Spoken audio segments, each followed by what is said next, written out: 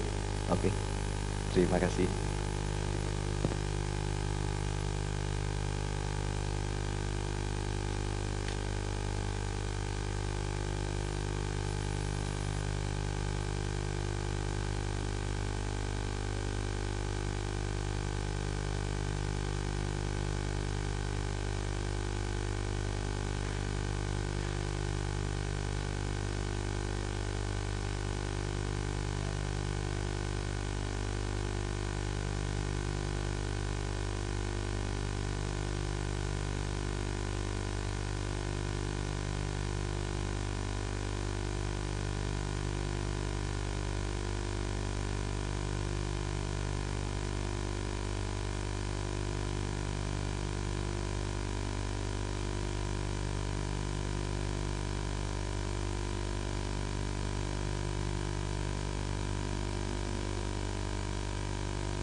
Assalamualaikum warahmatullahi wabarakatuh. This afternoon, good afternoon everybody. This afternoon we will start the second session with the first speaker is Dr. Melissa Oi Gaikming. She is a senior hematology and oncology medic doctor, and she also the senior staff in NUH or NUHS. That is the university and also the hospital as well. She like many research, and now this afternoon she will explain to us some of her research. Please, the time is yours, about 30 minutes.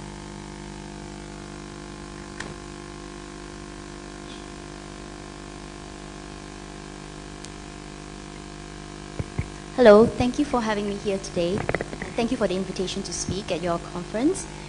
My name is Melissa Ui. I'm from National University Hospital in Singapore.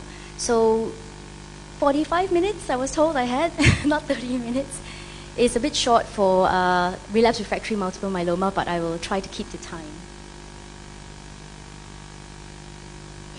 So I have nothing to disclose. So this will be the issues that I'll be covering today: how best to treat relapsed refractory disease, and what are the practical management issues, especially in relation to the new agents, treating extramedullary disease, as well as expecting the unexpected, as I'll show you in a few patient cases.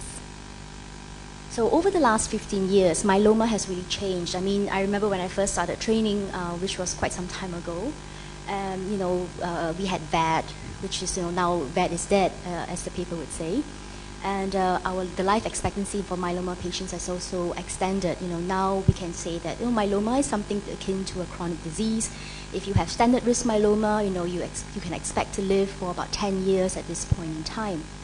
And we also have many new drugs for myeloma. As you know, last year alone we had 4 new drugs approved by the FDA. And myeloma has really changed. But we still have some challenges. There's still no cure for myeloma. There's no good treatment for high-risk disease. And, it's great to have all these new drugs, but how do we use these new drugs? What order do we use them in? What are the combinations? That is still things that we do not know, and hopefully, in the next few years, this will become clearer. So you've seen this graph before. Currently myeloma is a relapsing remitting disease. You maybe present with MGUS or smoldering myeloma, and then you finally get into the active myeloma stage where you get treatment. Most patients would go into remission, and then they will relapse again. You treat them again, they'll go into remission, usually a shorter remission, relapse again, etc., etc. There are a subset of patients who are refractory, they won't go into remission, and these are the patients that usually are quite difficult to treat.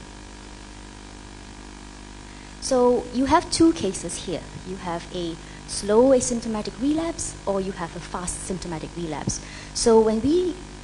So after induction treatment, consolidation plus minus maintenance, patients will be in some form of remission, either a complete remission, VGPR, or even just a PR. And then you start monitoring them on a 3-monthly basis, etc. Then you see that the M-band starts to creep up. So if the patient is quite asymptomatic, they have a slowly kind of increasing M-band, they have a low tumor burden, the M-band is maybe 2, 3, 2, that sort of thing.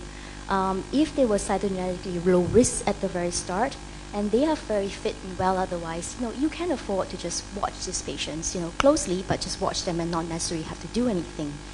Now, if the patients have a lot of symptoms, the M-band is going from like 1 to 10 to 15 on a monthly basis. They have a high tumor burden with a high LDH. They have organ involvement. They have kidney impairment now. They have anemia.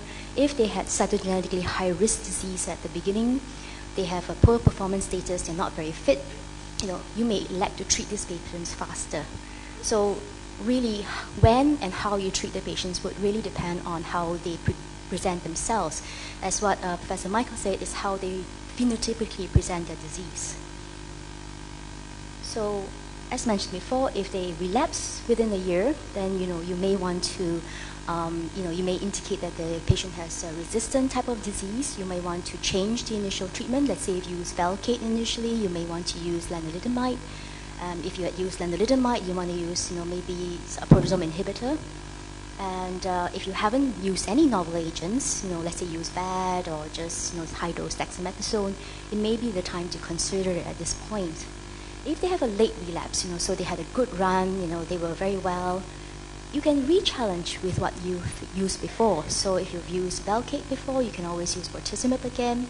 If you've used, I would say that if you haven't used a novel agent, you should probably consider it at this point.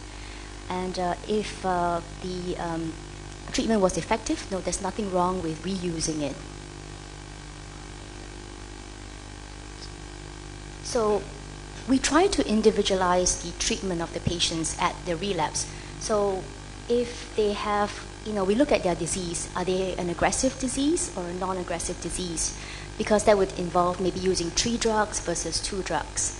If they have had peripheral neuropathy from, let's say, thalidomide or from bortezomib, you may not want to use that again because that would make the peripheral neuropathy worse. So you would consider using lenalidomide instead. If they have renal impairment, you would definitely want to use bortezomib because lenalidomide, you have to dose adjust for renal impairment, etc. And we know that bortezomib seems to work quite well with steroids in patients with renal impairment. If they've had venous thrombosis before, you may not want to use lenalidomide or thalidomide because obviously that increases the risk of getting another VTE. So bortezomib may be the choice for them.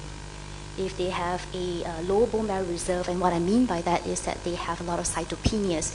Some patients, no matter how much you dose reduce the drugs, they still become very cytopenic, very anemic, needs lots of transfusions. You may not want to give them lenalidomide because that will make them quite myelosuppressed. So you may consider Velcade or thalidomide. And hospital distance, in Singapore, that's not really a big deal because everything is half an hour away.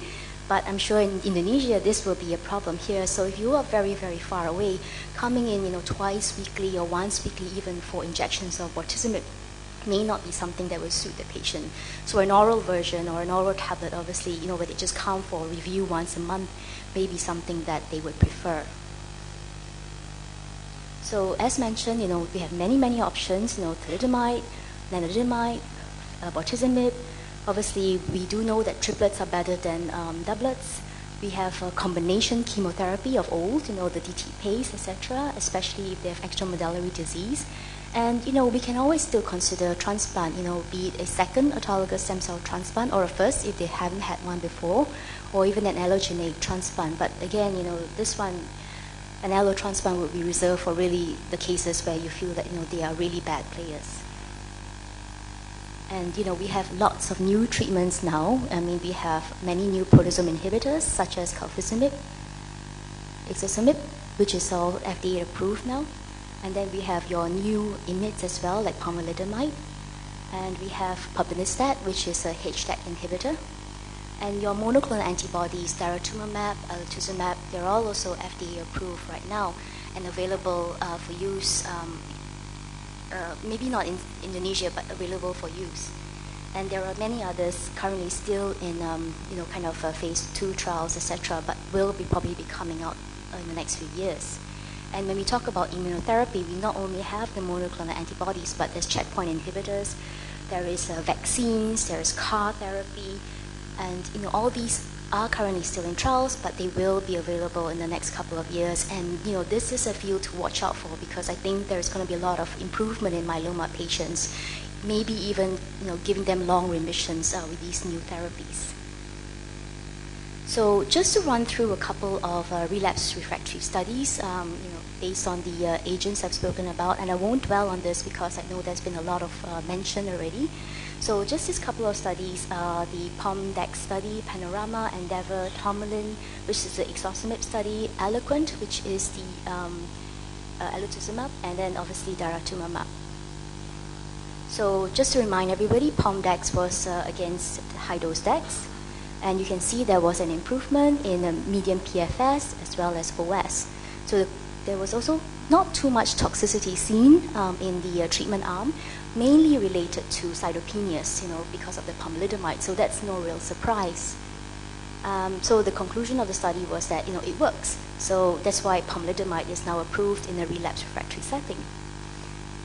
So pamidostat was the other study, Panorama 1, which was in patients who've been exposed before to the bortezomib.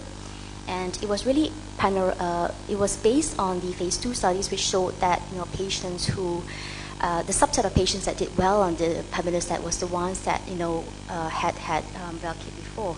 So the Panorama 1 was designed with the addition of bortezomib and dexamethasone, and that is the FDA licensed pamidostat with Velcade and dex versus Velcade and dex. And again, they showed that there was an improvement in PFS, and even in patients who've had more than 2 prior lines of treatment, there was an improvement in the treatment arm. So again, the conclusion was that it works, even in patients who had previously been treated before. So for Endeavour, with calcivimib dex versus bortezomib and dex, again, there was an improvement in PFS, and the conclusion was that the treatment arm works, that the new drugs are better than the old drugs. Aspire, which was a combination of carfilzomib, lenalidomide, and dex versus lenalidomide and dex, again shows that there was an improvement in PFS and that the new drugs work, the triplet was better than the doublet. Now, just a caveat, there was quite a lot of adverse events reported in the carfilzomib arm, mainly related to cardiovascular events. There was more shortness of breath, heart failures, thrombosis, as well as a few incidents of thrombomicroangiopathy. And overall, I think as more and more people have used carfilzomib, we are seeing quite a lot of cardiovascular AEs with this new drug. So if you are going to be using carfilzomib, and I will mention it when we go to the practical management part, that these are the few things you need to watch out for. So for ixazomib, which is the oral bortezomib, if you want to call it that, it was tested against Landex and with Landex and ixazomib, and again, it showed that there was an improvement in the median PFS. And looking at the AEs with this drug, there wasn't really very much. The treatment arm reported some, diarrhea, constipation, nausea, etc. But there wasn't a significant amount of 3-4 adverse events in the treatment arm compared to the Landex arm. So overall, quite well tolerated. And the conclusion was that it works. There wasn't too much toxicity, and therefore, if you are the drug company for ixazomib, we should give it to everybody. Now for elotuzumab, again, it tested in the refractory setting in combination with a lenalidomide and dexamethasone, and again, it shows that the treatment arm showed an improvement in progression-free survival compared to the control group.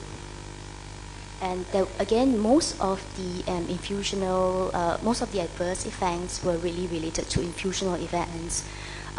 Patients getting hypertension, kind of hives, etc. during the first infusion.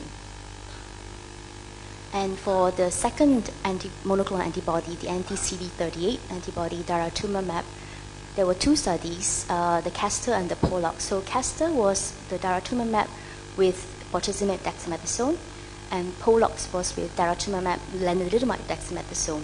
So they were quite similar in design, just that the backbone was slightly different. And in both studies, really, we showed that there was an improvement.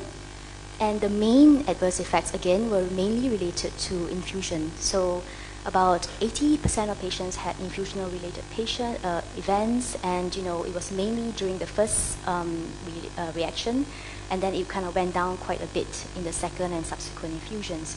And there's a lot of management, kind that we know of now with infusional-related events that we can patients can actually tolerate subsequent infusions. What we know what to do now when they have this problem. And so, we are not too worried about that now. But again, there was no other major toxicity seen with this new monoclonal antibody. Seems to be quite well tolerated other than for the IRRs. So I will just go through the first one of the patients that I have. His name is MBS, and he was diagnosed initially in January of 2008. So as you can see, there wasn't too much in terms of his cytogenetics, no red flags. His serum free light chain ratio was quite high, it was 14.9. His beta-2 microglobulin was high as well, 8.1. His albumin was okay. His LDH was normal. So it was ISS 3, but at that time there was no revised ISS. But if you kind of looked at the revised ISS, he would be ISS 2 because he didn't have a high LDH and he didn't have any high-risk cytogenetics. We didn't have FISH at that time in 2008. So he had BTD for 3 cycles, and then he had rhabdomyolysis secondary to bortezomib. It was quite bad. He actually got acute kidney injury. His creatinine went up to about 2 milligrams, and he needed, I think he almost needed dialysis, but he managed to escape from it. So obviously the Velcade was stopped at that point. He was given time to recover. He was given steroids, etc. He recovered from the event, and then because he still had quite a significant monoclonal band, he was put on MPT because at that time they thought that he was too unwell to go for transplant. So he had MPT for 6 cycles, so that brought us into March of 2009. And he unfortunately had quite bad peripheral neuropathy secondary to thalidomide. I mean, he would complain of a grade 2 neuropathy, no pain, but definitely, bad aesthesia, cannot really feel, kind of bad proprioception, etc. Then he got some other complications related to prophylaxis. We gave him dapsone for the, because he was he wasn't G6PD deficient, but there was some reason, I'm not sure why he wasn't given Bactrim, but he was given dapsone for PCP prophylaxis. He got oxidative hemolysis. But despite all that, he was actually in stringent CR after treatment. And he remained off treatment for 6 years and 8 months. That is a really impressive, time of treatment. But, as all myelomas do, he eventually relapsed, and we saw that as a slow biochemical relapse, and then he became anemic. So he had a repeat Marodan when he relapsed the first time. Again, the cytogenetics, didn't have too much going on, but he had a 414 at that time.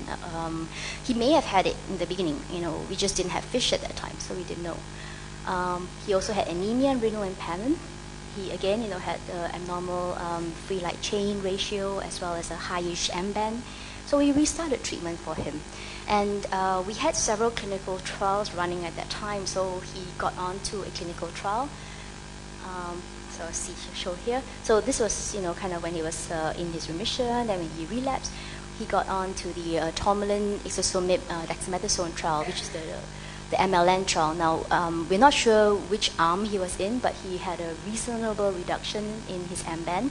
The reason there were so few numbers here was because it was done centrally and I don't have access to all his numbers. But, he was on the MLN trial for about 14 months before he relapsed. And then there was another trial, so he was on Pomdex at that time. And again, had a good 15-month remission. But you can see over here, he started getting relapse, and when he relapsed, he actually presented mainly with infections. So he had pneumonias, he went to ICU, I think here, he went to ICU here, he went to ICU here, for type 1 respiratory failure. So his main issue when he started relapsing was infections. And then, we had to take him off trial because his M-band went up. And then, so we gave him calfuzimib, dexamethasone. And he had a reasonable response, but because at that time there was no trials available and calfuzimib was something he had to pay for, so he couldn't afford to pay for more than 2 cycles. So then I decided to give him some CTD just to buy time because I knew that there was going to be a patient access program coming up for calfuzimib. So, he didn't respond too well with CTD, and the peripheral neuropathy that he had from before came back again, and, he felt really poorly after 2 cycles of thalidomide 50 milligrams. So once he got approved for the free calfuzimib, I put him on KCD, and he's had a good response since. So he's on his second cycle now of KCD. I kept the calfuzimib at 36 milligrams, and who knows what's going to happen. We do have other trials coming up, and so he probably will relapse again at some point, maybe in about another year's time, and then he'll get another trial, and then he may respond again. So this is the typical, you can see, kind of what I shown in the graph earlier, relapsing remitting sort of picture. Just keep this graph in mind, and then you will see the next patient and how it contrasts with this next person. So just to remind everybody, you all know this because it was very nicely presented already about the risk stratification. So, if you're high risk, with those bad things for the 17P, 14, 16, 14, 20, if you're intermediate with 414, and then if you're standard, you generally do quite well.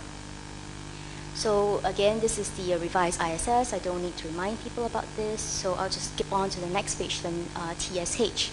So she was diagnosed in December 2015, and at that time she had, the bad player. She had a 17P as well as a 414. So this one put her into the high risk already. This one is an intermediate.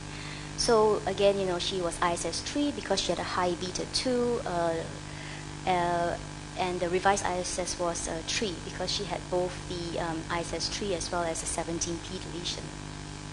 So this was actually her graph. So it's not too impressive. She looks like she was doing really well, right? I mean, her M-band was consistently going down. So she was diagnosed here. She's about 72 and not, a very robust 72. So I elected her as a non-transplant. So I gave her VMP. Ideally, with a 17P, I would like to give her 2 novel agents, Velcade, bortezomib, as well as lenalidomide. But her family couldn't afford to pay for 2, so between the 2, I picked Velcade. So she had a good response. Her M-band was down very nicely and consistently.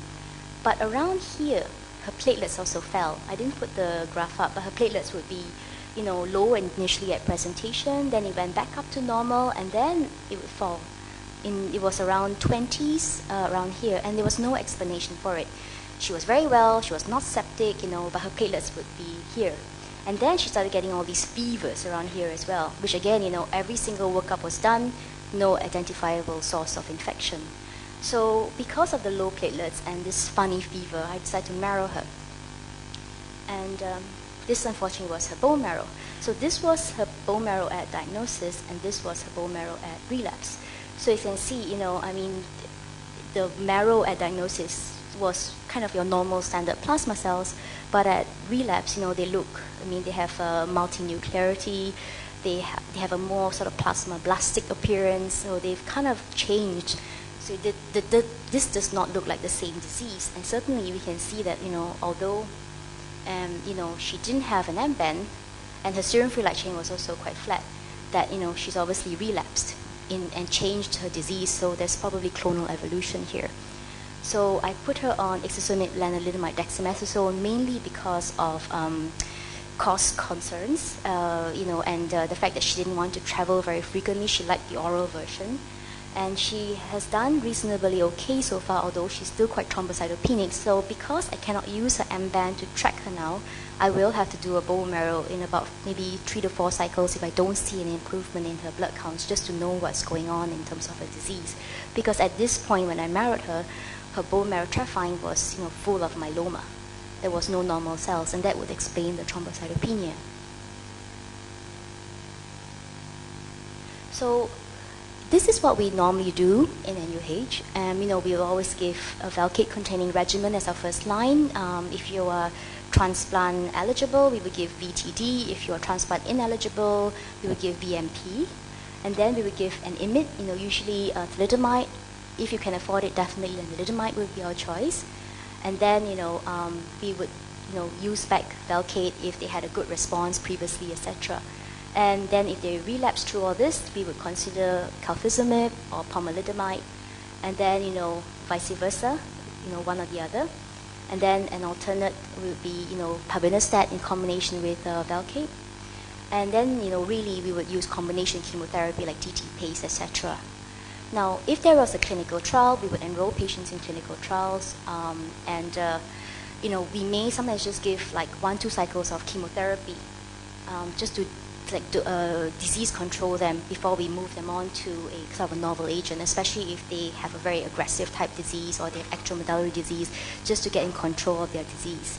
We would also consider a second transplant or an allo transplant, again, if the patients are fit enough or if we feel that their disease is very aggressive.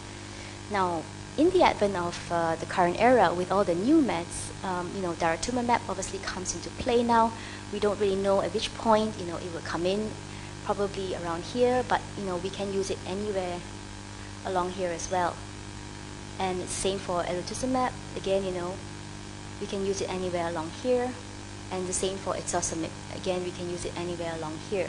So our strategy is, always enroll patients in clinical trial if there was one. If not, then we will just move on according to the line.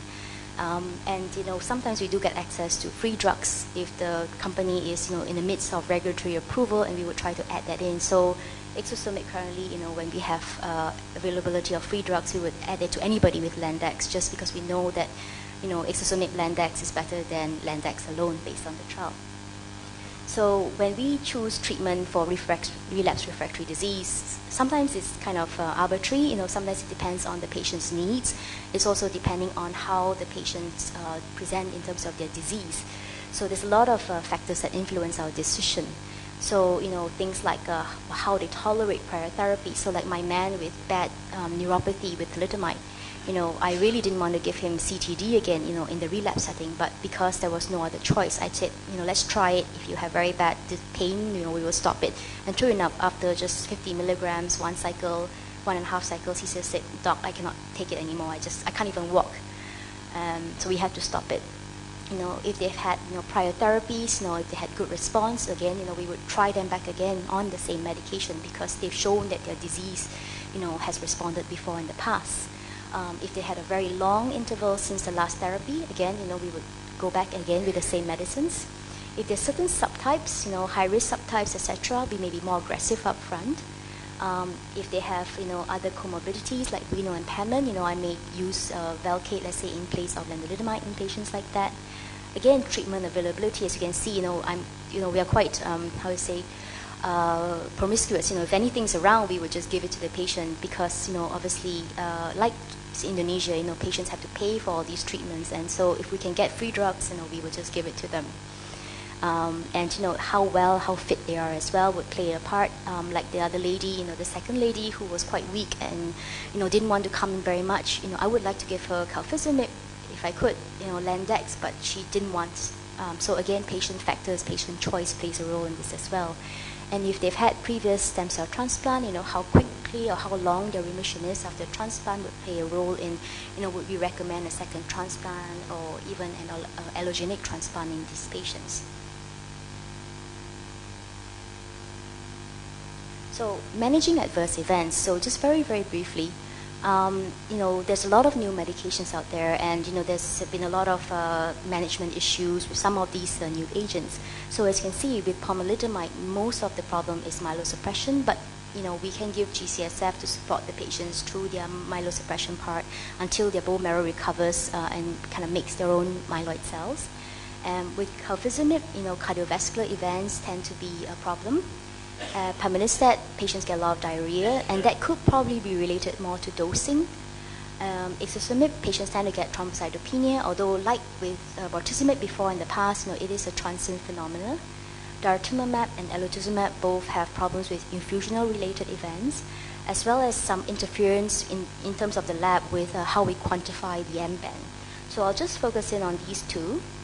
So as I mentioned with calcifimab, there are many more cardiovascular events reported now in the literature, as well as there's also a signal that the Aspire trial there was more shortness of breath, congestive heart failure, VTE, as well as some TMA episodes. And in fact, we had a case series of about 4 out of 25 patients. So there's about 25% of our patients actually had TMA. With calcifimab, and we don't know is that an Asian preponderance. We're still looking to do SNPs on these patients, but we are certainly seeing quite a number of them in our own patient population. So the recommendation now is to maybe avoid calcifimab if someone has heart failure. So you do an echo beforehand, make sure that their heart is okay, that the ejection fraction is reasonable. You may want to consider capping a dose if the ejection fraction is borderline. Don't overhydrate the patients. Just watch the hydration. In the beginning, if you look at the original papers, they would say do pre and post hydration because of worry about tumor lysis. And I think maybe a lot of the shortness of breath that was part of the adverse events reported was related to actually overhydrating the patients. So patients actually do quite well, and we don't, in fact, I've never really seen tumor lysis with the calprotectin crowd. So I think just watching the hydration, making sure that, patients don't get overhydrated, especially if they have a borderline EF, would be something to watch out for. And hypertension is another thing. A lot of our patients are elderly and they have other comorbid factors like, hypertension as part of their normal medical problems. So to make sure that, their blood pressure is well controlled, that they don't come into treatment with, systolics of like, 160, 170, uncontrolled blood pressures, etc., would be something to try to minimize any side effects they may have. Obviously, you can always give them Lasix or furosemide if they have shortness of breath or, problems with, dyspnea or congestive cardiac failure. And just be vigilant for TMA. As I said, we are seeing a little bit of preponderance in our crowd of patients, and I don't know if there's an Asian signal. But, if you suspect TMA because of thrombocytopenia, maybe their kidneys are going off a little bit, just look at their peripheral blood film, make sure that there's no schistocytes or something in there that would suggest that, they have a microangiopathy. So CD38 monoclonal antibodies are coming, and I know that in Singapore they will get their regulatory license by next year. And I think it may be moving here as well, maybe slower. So one of the three main things that the CD38 antibodies, the adverse events reported mainly are related to infusional-related reactions, interference with the assessment of the M-band, as well as blood typing. So just for the IRRs, so in terms of prevention of IRRs, the main thing is to administer pre-medication. I think in the beginning, this was certainly very scary to a lot of patients, but as we move on and we know a little bit more about how to treat and how to manage, this doesn't seem to be that much of an issue anymore. I think most people are quite comfortable now with managing IRRs compared to maybe at the very beginning when they were seeing a lot of these. It's something like rituximab. In the beginning there was a lot of fear with rituximab, but as we get more used to using it, we don't really get, we're comfortable, and patients are quite, the physicians and the nurses are quite comfortable treating patients now with it. So mainly, the same thing like you would do with rituximab, you would give, steroid, you might give paracetamol, and you give an antihistamine, and then you may or may not give post-medication steroids on the next first and second day after all the infusions. As I said, most of the time the infusion-related events are the first infusion, and then the numbers go down significantly for the second and subsequent infusions. And I don't have a lot of experience with daratumumab. Unfortunately, we were not involved in any of the clinical trials, but we have used it ad hoc in a number of our Singapore patients, and we don't actually have any infusional-related events at all in the less than 10. I will, put it out there, but we have had no infusional-related events at all. So I don't know, maybe we're just more comfortable with it now because it's more reported, there's more reports on how to manage it, or maybe Asian patients don't have, infusional-related events. Who knows? But anyway, we haven't seen any in our patient group. So interference with assessment. This is more if you are running a clinical trial or something, because when you're measuring the M-band, the antibody can interfere with the assay that you're running. So, and this applies to any of the monoclonal antibodies. The elotuzumab will do this as well. So it will be difficult to discern, what is the patient's clonal hemoglobin versus the antibody itself that you're trying to measure. So daratumumab has come out with this DIRA, the daratumumab immunofixation reflex assay. And essentially, if you incubate the patient's serum with this, it's supposed to show you in the picture, move the M-band up, so then you can actually measure it more properly. So this is the patient, and this is when they have the anti-D, and you can see it's moved up from here. There's another band here. So this is the monoclonal antibody. So this is the real patient's M-band. Same for here, patient's M-band with the monoclonal antibody, and when you incubate it with the DIRA, it's moved the monoclonal antibody up, so you can actually get a more accurate measurement of the M-band. Now again, this is if they are trying to get very, very specific, low-level M-band quantification, which for most of us, if you're not in a clinical trial, it may not be that important. But it would be useful to know from a lab perspective that if you're seeing 1 gram of monoclonal antibody, it could just actually be your monoclonal antibody and not the patient's actual M-band. But this is the more important thing, the blood typing. So unfortunately, the CD38 is also present on your red blood cells. And this can interfere with, the daratumumab when given to patients can bind to the CD38 on the RBCs. And it is this binding that causes the interference with your IAT. So when you're doing your group and cross, you might get a positive IAT. And it's for the lab perspective, it makes them very confused because they won't know, is this an actual positive antibody, like a allo antibody that the patient may have developed, because obviously our myeloma patients tend to be quite heavily transfused. So one of the strategies is to, do the blood type group and cross with using DTT. DTT is a reagent that will actually just strip off the anti-CD38 from the RBCs, and so it will prevent the DARA from binding to RBCs. Unfortunately, the DTT will also strip off your CAL antigen. So you have to, if you do it this method, you will have to give CAL negative red blood cells. The other way is to do genotyping, which is expensive. And then another way is to do a full phenotyping, which is quite difficult because for patients, if they've been transfused in the last 3 months, your phenotyping may not be accurate. So this is a problem for our blood bank. And first, we have come up with a national strategy. The blood banks will do DTT when they're doing their group and cross. We are supplying CAL negative blood to the patients. And we are also giving patients a tag to say that they are on daratumumab, that their group and cross may not be very accurate, that they need to have CAL negative blood, and they need to get DTT treatment when they're doing a group and cross when the lab is running the group and cross. So far that has worked, and we've had no hemolytic reactions, and in fact most of the hemolysis, there's been no hemolysis observed and no transfusion problems related to this interference. It's more of a lab issue. And I think if you educate the patient, if you tell your blood bank staff what you're doing, and you kind of have a strategy in place, that shouldn't be a major problem. And obviously, if it would be good to fully phenotype the patient beforehand, or if you don't have a choice, then maybe to genotype them beforehand, so you know exactly what blood to give them in the event that they need a transfusion. So just briefly on extramedullary myeloma, it is a difficult disease to treat, and right now there's been no good strategies to treat it. So it can involve anywhere really, skin, soft tissue, your organs, anywhere you can think of, you can get extramedullary disease. It's less common at diagnosis, about 6 to 8%, and more common at relapse. About 30% of patients may have some extramedullary involvement. Usually associated with high-risk, features like a high LDH or high-risk cytogenetics.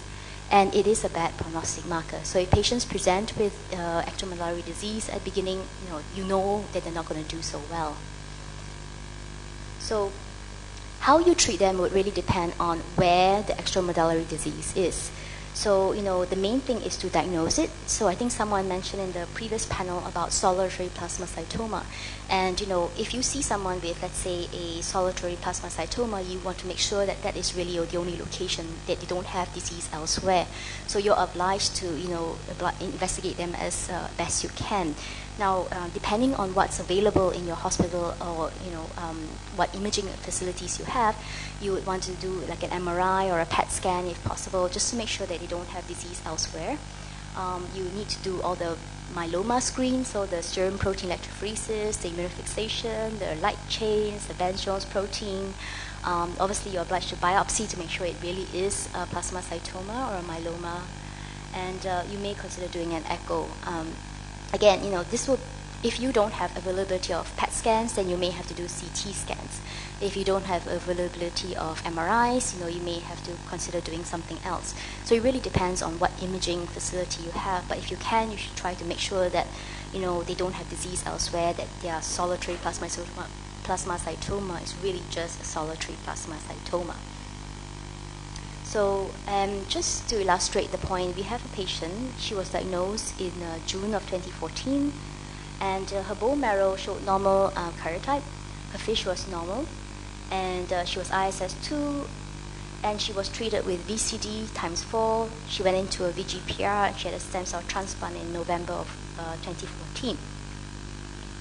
So about 7 months after the transplant, she came in complaining of headaches and some foot drop. So she saw the neurologist, they did like nerve conduction studies, didn't find too much. So then we did a PET scan, and the PET scan picked up a breast lesion. Because of the headaches, she, as part of the neurological workup, she had an MRI brain, and there was a lesion in the temporal lobe. So we re-investigate her for myeloma. We did a bone marrow. There was nothing. It was clean. We biopsied her breast. It was actually a plasma cell seen in the breast lesion. And then because of the brain thing, we did a CSF, a lumbar puncture and a tap. And there was plasma cells seen on both cytology, and we flowed the CSF, and it was confirmed to be clonal plasma cells. But she had no evidence of, kind of disease outside these two areas. The M band was flat. The serum free light chain was normal. So this was her PET scan that showed the breast lesion. So then she went on to get triple therapy. So we gave her IT, cytarabine, methotrexate, weekly initially. Then when her plasma cells cleared, we tapered down to twice a week, every 2 weeks. We RT'd her brain, the brain lesion. And then after the RT washout, we gave her Landex. So she was actually doing quite well. Her CSF cleared after 3 ITs. Her neurological symptoms improved. That foot drop that she presented gone, no more headaches, doing quite well. And then we did a PET CT to see what was going on with her breast. The lesion disappeared. And so she looked like she was doing pretty well and responding. Unfortunately, in February of 2016, she presented with skin nodules. Initially, just one on her forehead, and then after that, another one coming up on the other side. And she actually would tell you that, with Landex, you have that 7-day break. You have 21 days treatment and your 7-day break. In that 7 days break, her nodules will get bigger.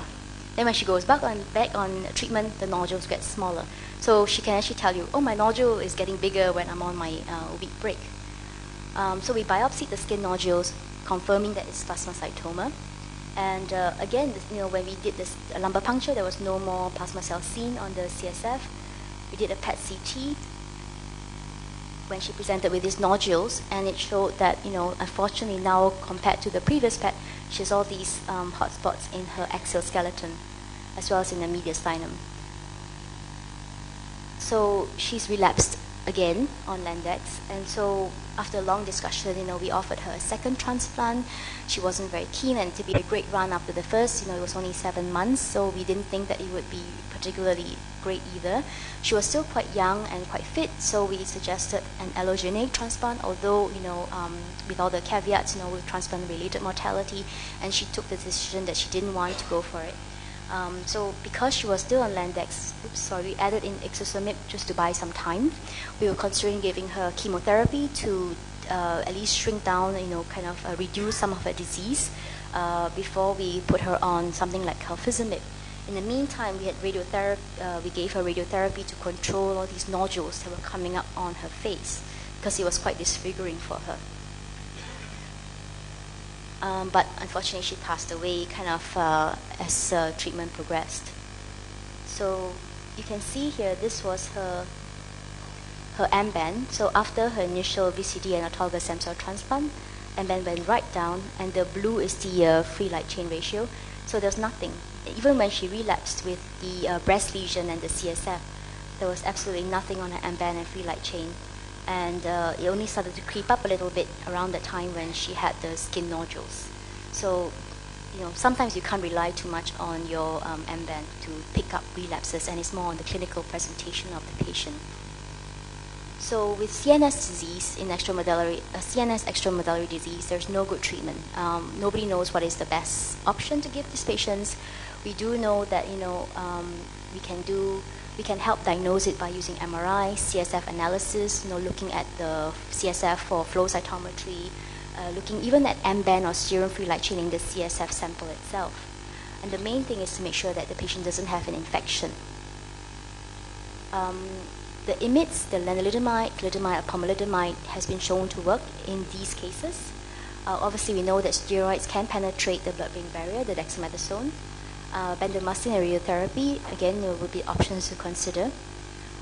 IT chemotherapy isn't great, but we don't have too much to offer, so we still give it anyway. But we do know that myeloma isn't particularly responsive to methotrexate or cytarabine. If you have non-CNS EMD, you can again consider what we've said before, triple induction, give them autologous stem cell transplant. If they've had a response before, if they haven't had it before, consider consolidation and maintenance in these patients if there was the initial presentation, or if they presented at relapse, you would want to certainly give them something quite strong. There has in vitro studies that pabinostat seems to work for extramedullary disease, and the monoclonal antibodies is certainly, again, something that is said to work in extramedullary disease as well.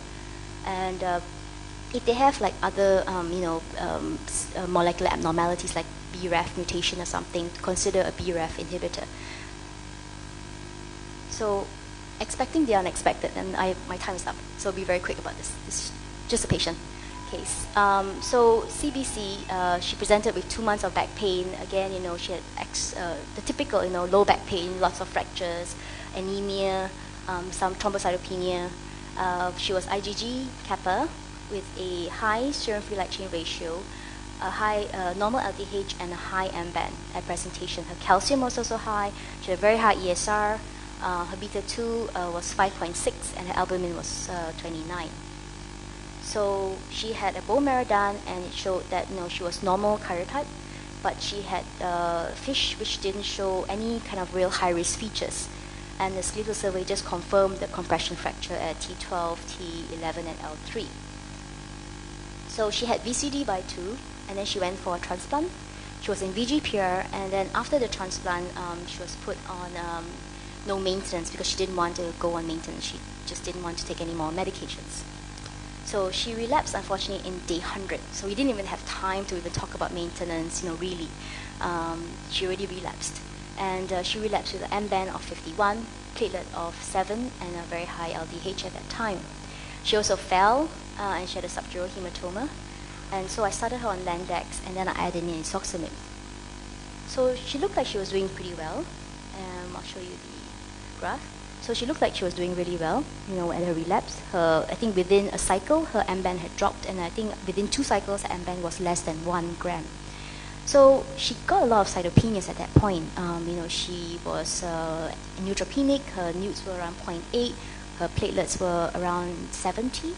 And so I thought, okay, maybe it was the myelosuppression from the lenalidomide. So I had reduced the dose, and then it had stopped it and given her a treatment break for a while. But then her M-band started to creep up, and her count still remained flat. And so I figured, okay, that was probably not the toxicity from the medication. It's probably from her disease. So going back, so this was her count. So you can see her platelet count went back to normal and then fell. Hemoglobin went to normal and then sort of was okay. And ANC went to normal, went to almost normal and then went back down again. But the M-band and the serum free light chain ratio was quite low. And so she had, when the M-band started going up again in June, she had a second relapse. This was on ixazomib, lenalidomide, and dexamethasone.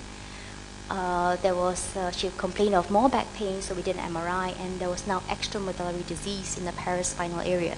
So, her disease seemed to have changed again. So we did radiotherapy to T3 to 10, L1 to L5, just mainly for disease control, because these were the areas that the extramedullary myeloma was the biggest, and we were worried about cord compression. And I started her on pomalidomide, carfilzomib, and dexamethasone. So this is just her MRI. You can see all the disease in her vertebrae and the extramedullary disease. And so it was around here that we restaged her, started her on calcium pomalidomide dexamethasone. So she's just had one cycle, very, very difficult to treat her because she constantly is cytopenic. She's platelet and red cell transfusion dependent. She has HLA antibodies to her platelets, so she gets HLA matched platelets. She has a JK antibody, so she gets JK negative red cells. She was recently in with fever again. So this is a lady that, although she didn't have any high-risk features per se at the original diagnosis, she's behaving very, very aggressively. And to be honest, I don't think that she's going to do very well. So in patients like this, looking at her original presentation, is actually quite deceiving because you would think that someone like her will do well. But the fact that she relapsed within 100 days of her autologous stem cell transplant, the fact that she actually blew through exosome blandex, and presented with extramedullary disease, these are the features that we want to sort of catch and sort of be very aggressive with patients like this, and also to manage the expectation of the family and the patient itself.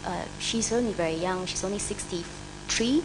Was previously very well. So, allogenic transplant is something that was brought up. It may be a discussion again in the future if she remains well. Not right now because she's in a very bad state. But certainly, this would be a patient that you would want to consider if you can manage to get some disease control. So this is just, very last 2 slides, just kind of, how to pick the drugs that you want to pick. Mainly you might consider calcizumab if they've had response before, or if they were refractory, if they've got adverse features. You may well consider pemvidutide. If they were had a good response before, you may not want to consider if they had been refractory to bortezomib. You would consider exosome blandex if they've had adverse features. You may not want to give it if they've been refractory before to the IMiDs or the proteasome inhibitors. Again,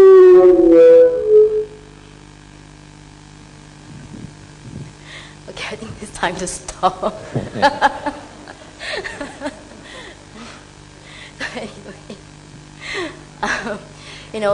Saying all that, although we have so many drugs around, we still have an unmet need in relapsed refractory multiple myeloma. As you can see, if you are double refractory, you have a very, very poor prognosis. And it's in these patients that we are hoping that all the new drugs, the monoclonal antibodies, etc., will be able to make a difference. Thank you.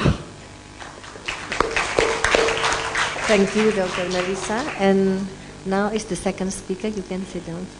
Second speaker is Dr. Heri Fajari. Dr. Heri Fajari is head of Division of Hematology and Medical Oncology Department of Internal Medicine, Faculty of Medicine, Pajajaran University, Hasan Sadikin General Hospital. Dr. Heri, your time is 20 minutes. Thank you, Chairman. Good afternoon, dear professor and colleagues. Actually, this is topic from the organizing committee. I have to re-explain because I've seen many new audience who are not attending the Professor Joseph lecture today. You know that multiple myeloma is a plasma cell neoplasia that can present in different clinical entity, and they can affect the other many tissue and organs. And recent advances in molecular understanding and management of multiple myeloma have changed the diagnosis and the stratifications of the disease. Now we have a diagnostic criteria that can predict or identify the patients with smoldering multiple myeloma who are at risk of progression to active myeloma. Historically, we treat the myeloma patients after the CRAP, but with this biomarker, we can predict probability from progression from smoldering to active myeloma. The use of this criteria can help us to mitigate an organ damage which can irreversible.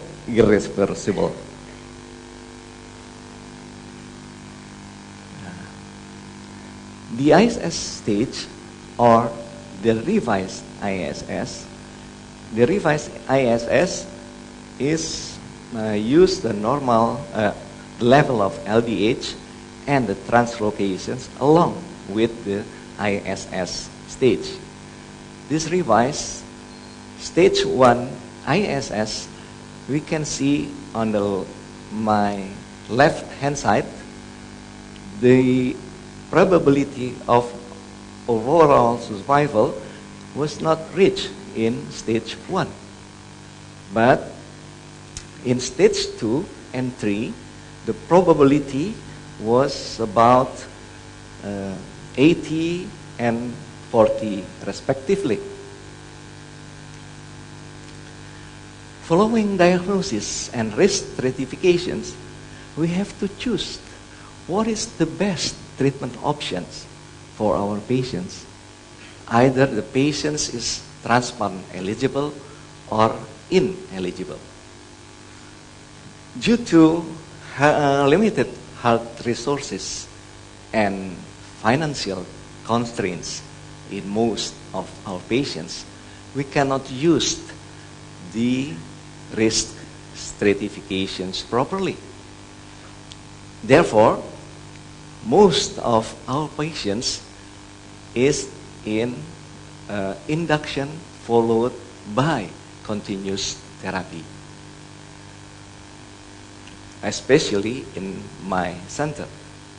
But both approach, whether it is transplant or not transplant, the intent of the treatment is the reducing tumor burden. That is the point that we should learn. Now, this is the milestones of myeloma treatment. At the beginning, melphalan and prednisone is a standard of treatment. And then the change of paradigm was in 1999 when several studies showed that the thalidomide-based treatment is superior than any other treatment previously. Now we can have a huge armamentarium myeloma treatment as described by Professor Joseph. Now we move to the newly diagnosed multiple myeloma patients in our center between January and December 2015. There was a total of 42 patients. The ratio, male-female ratio, were similar. This is, I took from the 3 hospital. The Hasan Sadikin Hospital is a governmental hospital, while the 2 other hospital is a private hospital. There are many hospitals in Bandung, but I don't have access to the other hospital. So this is only data from 3 hospitals. The patient's characteristic,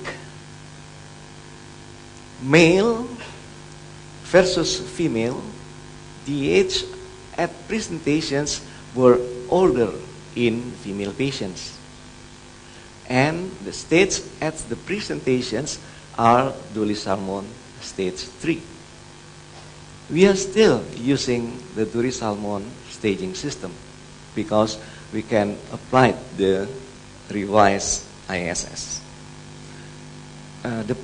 When they admitted to the hospital, the presenting symptoms, the most presenting symptoms is anemia, bone pain, and renal insufficiency. One of my patients, admitted to the hospital with the lower GI bleeding and due to secondary amyloidosis. And one from my colleagues' patients admitted with the presenting symptoms of pulmonary emboli. As predicted, the diabetes mellitus and cardiac disease was the most common comorbidities, and as well as immobilizations due to bone pain. Treatment regimen that we used in our center mostly is thalidomide plus dexamethasone. We call it Taldex. And the second one is bortezomib plus Taldex, and then VET. We are not using melphalan prednisone very often. The fatal VTE occurred in 2 patients who treated with thalidomide based, and 3 of 7 VET patients died after 2 cycles, 4 cycles, and 5 cycles, mostly due to pneumonia and sepsis, gram-negative sepsis. And we look to the literature, the incidence of VTE with isolated thalidomide is a little bit low, only 3 to 4%, as similar to the risk of the disease itself. The association of thalidomide with corticosteroid or anthracycline could increase the incidence of VTE to 12 and 34% respectively. The lower incidence of thromboemboli in our patients, even without thromboprophylaxis, is maybe or might be due to difference in pharmacodynamic and individual risk factor.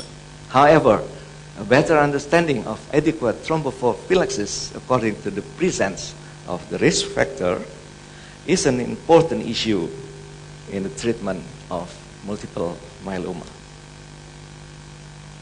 Everyone should agree that cancer or thalidomide could increase the incidence of thromboemboli. Although the exact mechanism is unknown, many postulated hypothesis is like this. The study showed that the thalidomide reduced the thrombomodulin during the first month, although they came to increase after several months.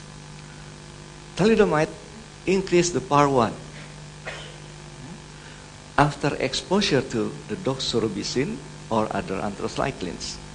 In one study, patients with multiple myeloma treated with thalidomide, extremely high level of von Willebrand disease. And the other hypothesis is there are SNPs or single nucleotide polymorphism. What about the VET treatment? Tang et al. Showed that treatment-related mortality was significantly higher in patients after the wet when comparing with the MP. And 3 of 7 our patients died in wet regimen.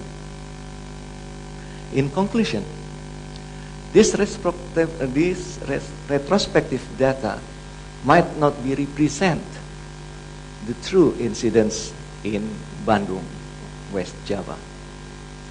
However, if we compare to the previous data, there are trends to increase in the incidence or prevalence of multiple myeloma in Bandung. Until July, we have 62 patients newly diagnosed multiple myeloma patients. We are unable to use bortezomib in conjunction with image due to limited health resources and financial constraint.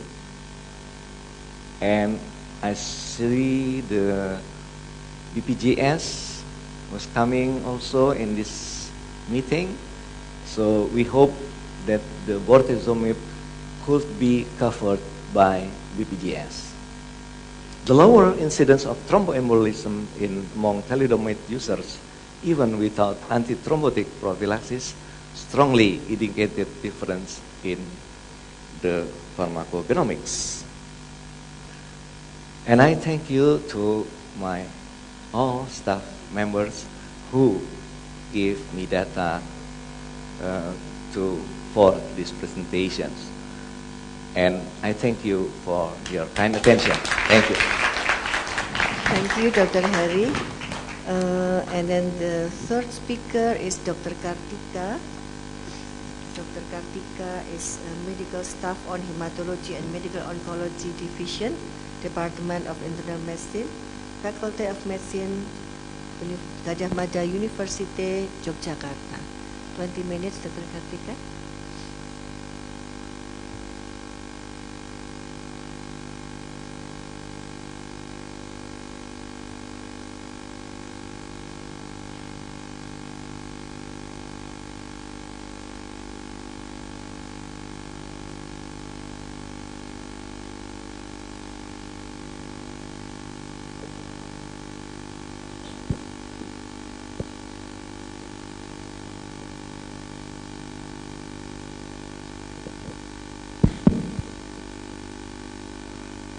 Thank you. In the next 20 minutes, I will share about local experience of multiple myeloma treatment and management, and I will focus on myeloma bone disease. As we all know that multiple myeloma is a chronic malignant B-cell disorder characterized with plasma cell infiltration in the bone marrow and monoclonal immunoglobulin in serum or urine. Almost 80% of multiple myeloma patients experience pathological bone fracture over their disease course, and 90% of them will have bone lesion. The presence of bone disease in multiple myeloma can have devastating clinical effect and deteriorating of morbidity. This is the mechanism of bone disease in myeloma, that as we all know that myeloma cell can produce a cytokine that has an effect of pro-osteoclast differentiation, and this cytokine here rank the NF-alpha lymphotoxin inflammatory protein will increase resorption of osteoclast, and then osteoclast will produce vicious circle produced by interleukin, and they will expand the myeloma cell.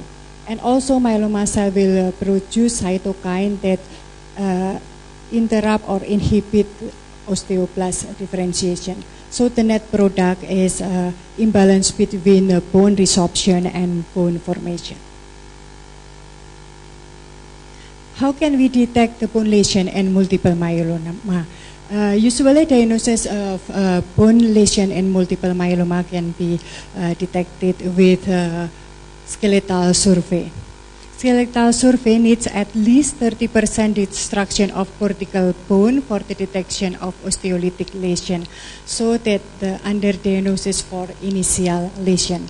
So it need, if the lesion is less than 30% destruction, it cannot be detected by skeletal survey. Skeletal survey might be cumbersome for some multiple myeloma patient, because we know that in the bone survey examination, it need we have 26 position, and 26 slides. Skeletal survey cannot be used as treatment evaluation, because after we give some treatment to the patient, we still see the bone lytic lesion. So this is not good for the evaluation for the patient. Optimal imaging technique that we need to evaluate the bony disease is a tool that have a high sensitivity, and the tool can reliable in detecting of extramedullary disease, and has a low radiation and able to assess response. And the newer method is CT scan, PET, and MRI for certain indication. This is the management of bone disease and multiple myeloma. Of course, if we treat the myeloma itself, we can be able to resolve the bone disease. So the first is anti-myeloma agent, and the second, if we use biphosphonate to inhibit osteoclast and reduce skeletal related event. And we use a novel drug acting specifically on bone disease, like monoclonal antibody, anti-RANG ligand, anti-activin A, and anti-TCOP1. And we also reduce pain due to the bone lytic or bone compression with radiotherapy, and also some of us can perform surgery to their patient. Now we speak about the biphosphonate. Biphosphonate may inhibit osteoclast activity, and we know that there are some type of biphosphonate here, and they have a different potency. Zoledronic acid in vitro and in vivo have the greater potential compared to other type of biphosphonate. And how can we give biphosphonate? This is the three type of biphosphonate that can be assessed in our center. We only have three type of biphosphonate: clotronate, ibandronate, and zoledronic acid. And this is the dose, and also the dose modification in certain renal impairment. And this is the adverse reaction of biphosphonate. Some patient will feel like a flu-like syndrome, and also we know that the biphosphonate uses may induce or may decrease renal impairment, and also hypocalcemia, gastritis, and this is the most devastating effect is the osteonecrosis of the jaw. But we never see this kind of complication, because we always talk to the patient to be checked by the dentist before the initiation of biphosphonate treatment. Okay, and this slide will describe about the diagnosis and management of multiple myeloma in Dr. Sarjito Hospital, and also describing the burden of myeloma bone disease and its management in our center. This is the multiple myeloma in Dr. Sarjito Hospital. Data is extracted retrospectively from medical record from 2010 to 2016. We have 124 multiple myeloma patients, and each year we only have 20 to 25 patients per year. And the patient age ranges from 26 to 75 years old, and the median age is 56 years old here, and male is predominant. This is the health insurance patient have in Yogyakarta, mostly our patient is government covered insurance. And this is the diagnostic procedure that is routinely done in Yogyakarta, and some of the examinations can be checked in other center. Okay, most of our patients come with the complaint of fatigue, weakness, and bone pain. Yeah. This comprises of 64.5%, and bone lesion is found in almost 63 patients. Okay, so the treatment of multiple myeloma in our center, stem cell transplantation has not been initiated yet in our center, so that the standard palliative chemotherapy in our center is melphalan prednisone. It is used for 54% of patients with standard chemotherapy, vincristine, doxorubicin, dexamethasone, and 46% of patients. Alidomide was not registered, yeah, so it cannot be assessed in our center. But fortunately, next month the drug can be assessed in our center. Lenalidomide is not available. Bortezomib is yet available, but it's not covered by the government insurance. So this is the pattern of treatment modalities in Dr. Sarjito Hospital. Mostly our patient is treated with melphalan and prednisone. This is a different pattern with Rumah Sakit Hasan Sadikin yet, because our hospital cannot assess thalidomide. And this is the survival based on disease stage and type of non-intensive chemotherapy. So because of transplantation is not available in our center, most of our patient is treated with a non-intensive chemotherapy, and one patient can receive multiple session of chemotherapy, because you know that non-intensive chemotherapy cannot achieve a complete remission mostly in our patients. So after we stop treatment for several months, patient develop recurrence, so we give another non-intensive chemotherapy and so on. So this is the survival Kaplan-Meier survival pattern from Dury-Salmon stage 1 compared to the Dury-Salmon stage 3. And this is the estimation survival based on the treatment, non-intensive treatment. There is no difference between melphalan prednisone and other type of non-intensive chemotherapy in our center. Supportive care is as important as chemotherapy treatment. Blood transfusion using of biphosphonate, hemodialysis, pain management, and surgery can be performed in our center. And this is the initial report of the using of zoledronic acid versus ibandronate on multiple myeloma, bone disease, and survival. So we collect retrospective from medical record, all multiple myeloma aged more than 18 years old with stage 3 with lytic bone lesion detected with skeletal survey, MSCT scan, or MRI. Patient receive intravenous biphosphonate treatment, either zoledronic acid or ibandronic acid. This is retrospective study, and we didn't make any stratification to the condition of this patient. We only want to see if the zoledronic acid give a better survival or give a better impact on skeletal even to our patient or not, compared to another regimen.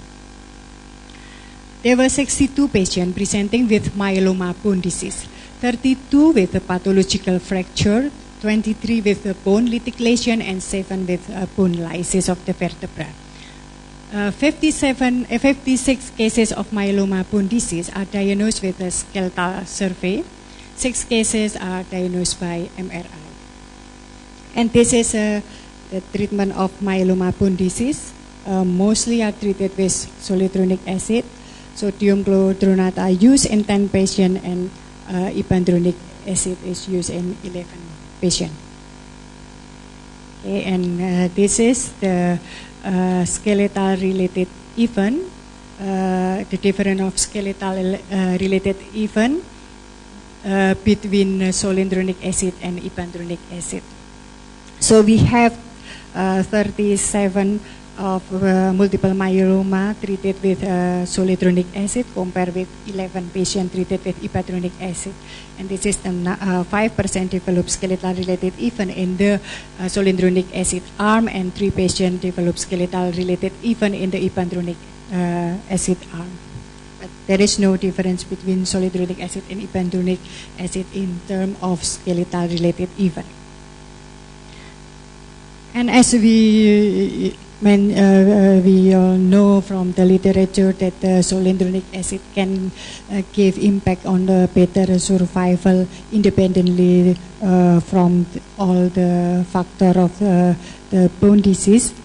So that zoledronic acid has a survival benefit for multiple myeloma patients. So we want to know if our patient also have a clinical benefit using zoledronic acid or not. So this is the curve of survival that zoledronic acid have a death due to zoledronic acid even of survival for patient compared to no even on the ipandronic acid. But there is no difference between survival on the arm of zoledronic acid and ipandronic acid. So in our group of patients, zoledronic acid didn't give any survival benefit to our patient compared to another regimen. This is the renal function deterioration during zoledronic acid treatment. That almost 50% of our patients develop deteriorating of renal function during zoledronic acid treatment. So it is mandatory to check renal function during treatment with zoledronic acid, and also we should make a dose modification if there is impairment of renal function. As a summary, bone disease and multiple myeloma is common and need a specific treatment management. Initiating multiple myeloma therapy using of biphosphonate or radiotherapy and interventional surgery are the key concepts in managing bone disease. Zoledronic acid doesn't add survival benefit in multiple myeloma patients compared to ipandronic acid in our patient population. Zoledronic acid gives less skeletal related event but insignificant compared to ipandronic. Half of multiple myeloma patients experience deterioration of renal function. So the use of biphosphonate warrants close monitoring of renal patient. Terima kasih. This is the end of our presentation. Thank you. Thank you, Dr. Kartika, for your nice presentation. And our fourth speaker is Dr. Erna Christine, apotheker. Dr. Erna Apotheker is one of the National Committee on Drug Evaluation, which is we call Badan POM, and she also the staff of Faculty of Pharmacy, Gadjah Mada University, Yogyakarta. Your time 20 minutes.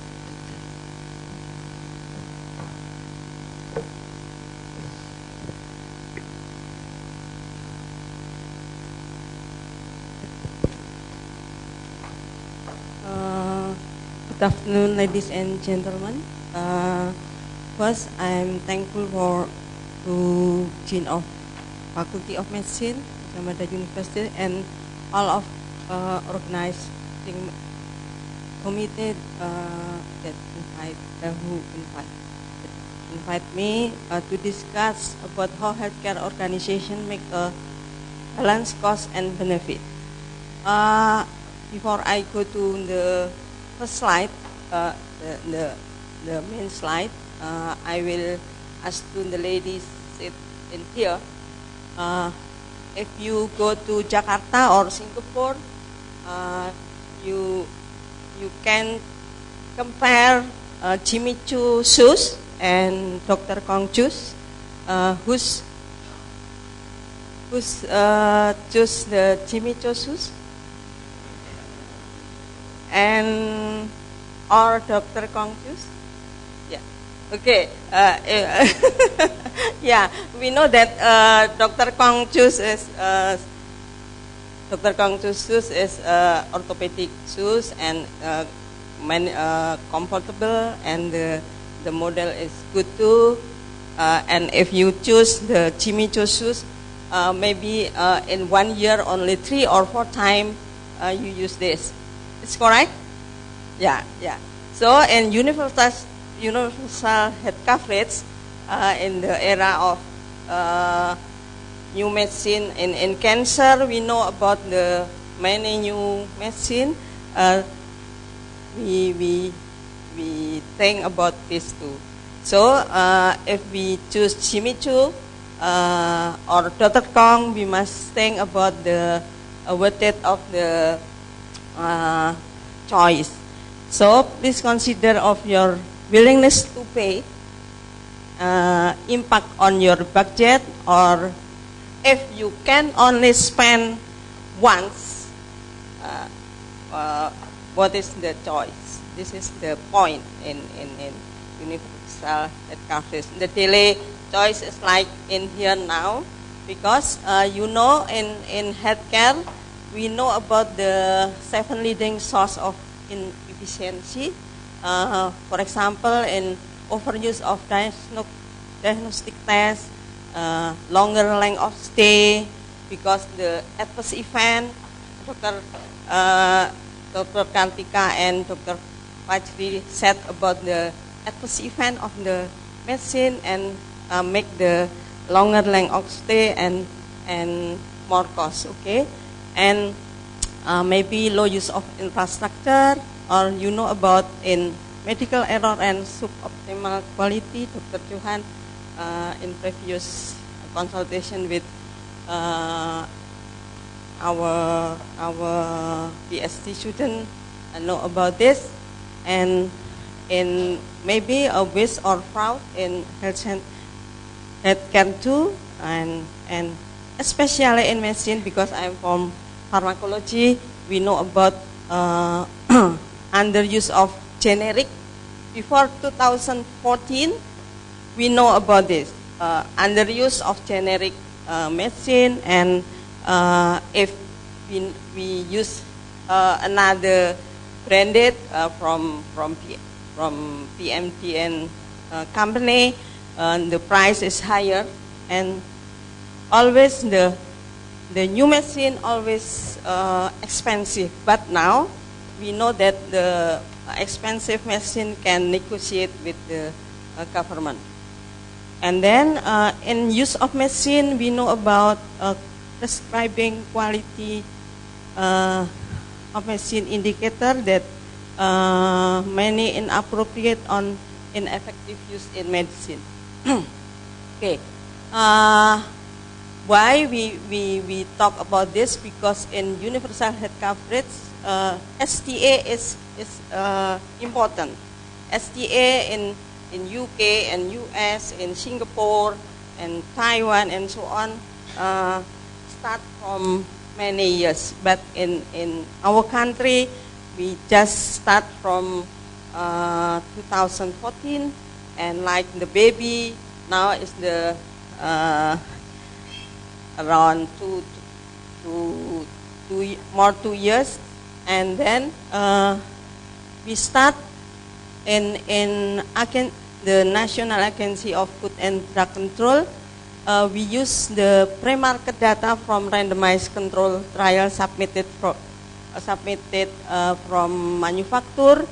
We know about clinical efficacy, short-term safety, and in other country, and they need the piggyback cost effectiveness study on RCT, but in Indonesia, the agency not need this. not yet necessary. So the piggyback cost effectiveness study not available in here. And after the machine have the register number, we go to the post market, and we can study about the clinical effectiveness. The clinician always know about the clinical effectiveness and long-term safety available in the healthcare, and we can conduct cost effectiveness in healthcare too.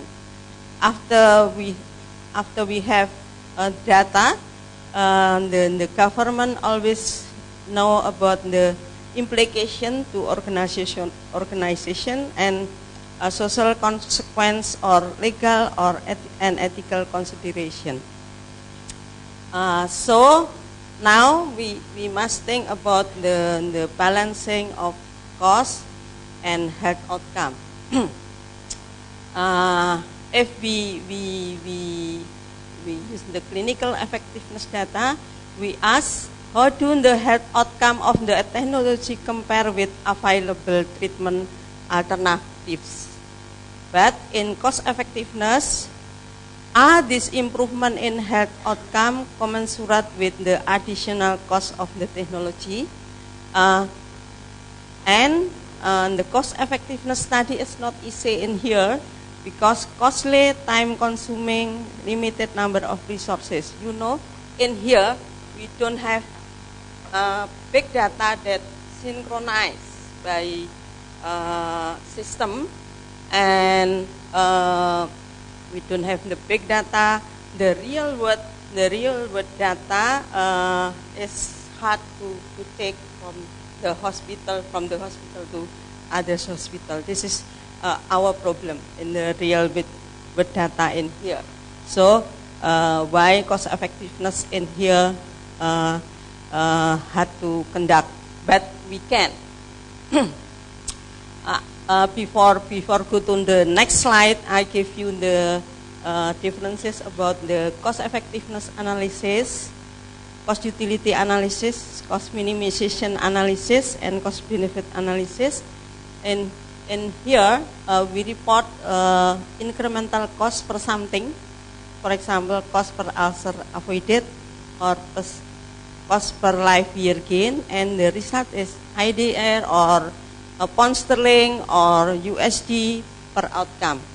In here, we reported incremental cost per quality life year or Kelly gain, and the result is IDR or pound sterling per Kelly.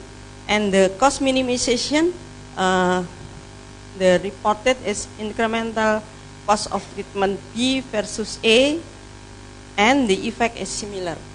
The result is IDR, and cost benefit analysis is cost and benefit in monetary value, and the result is IDR. Okay, if we look at the perspective, we can conduct a study in provider or payer perspective. This is consider input of the cost and the outcome, and compare both aspects across alternative intervention. And if we conduct societal perspective, we must include some element of input and outcome from the patient. This is the nature of economic assessment. You look at this is the target population group with inclusion exclusion criteria, and if we give the drug therapy or others, the alternative or the new one compare with the standardized now, the guideline now, we can look at the impact on health status. This is the variable is survival or quality of life, and the impact of healthcare costs is hospitalization, other drugs or procedure, and so on. And then the two machine compare, and then we can know about the outcome is can drug efficacy measurement is drug efficacy, or adverse drug reaction and treatment value. In the previous presentation, we know about the PTE or the cardiac disease or something. This is the maybe the adverse drug reaction of the treatment. Okay, costs are expressed in monetary terms, but consequences are measured in the natural unit, such as case cure, life saved, or hospitalization prevented, and the result are expressed as incremental cost effectiveness ratio or ICER. In the multiple myeloma, this is example, primary outcome is complete response or near complete response or very good partial response or partial response, progressive disease or overall response rate. And the secondary outcome can progression-free survival, time to progression, overall survival, or proportion of patients who had stem cell transplantation or adverse event. And the drug direct in the cost is direct, indirect, and intangible cost.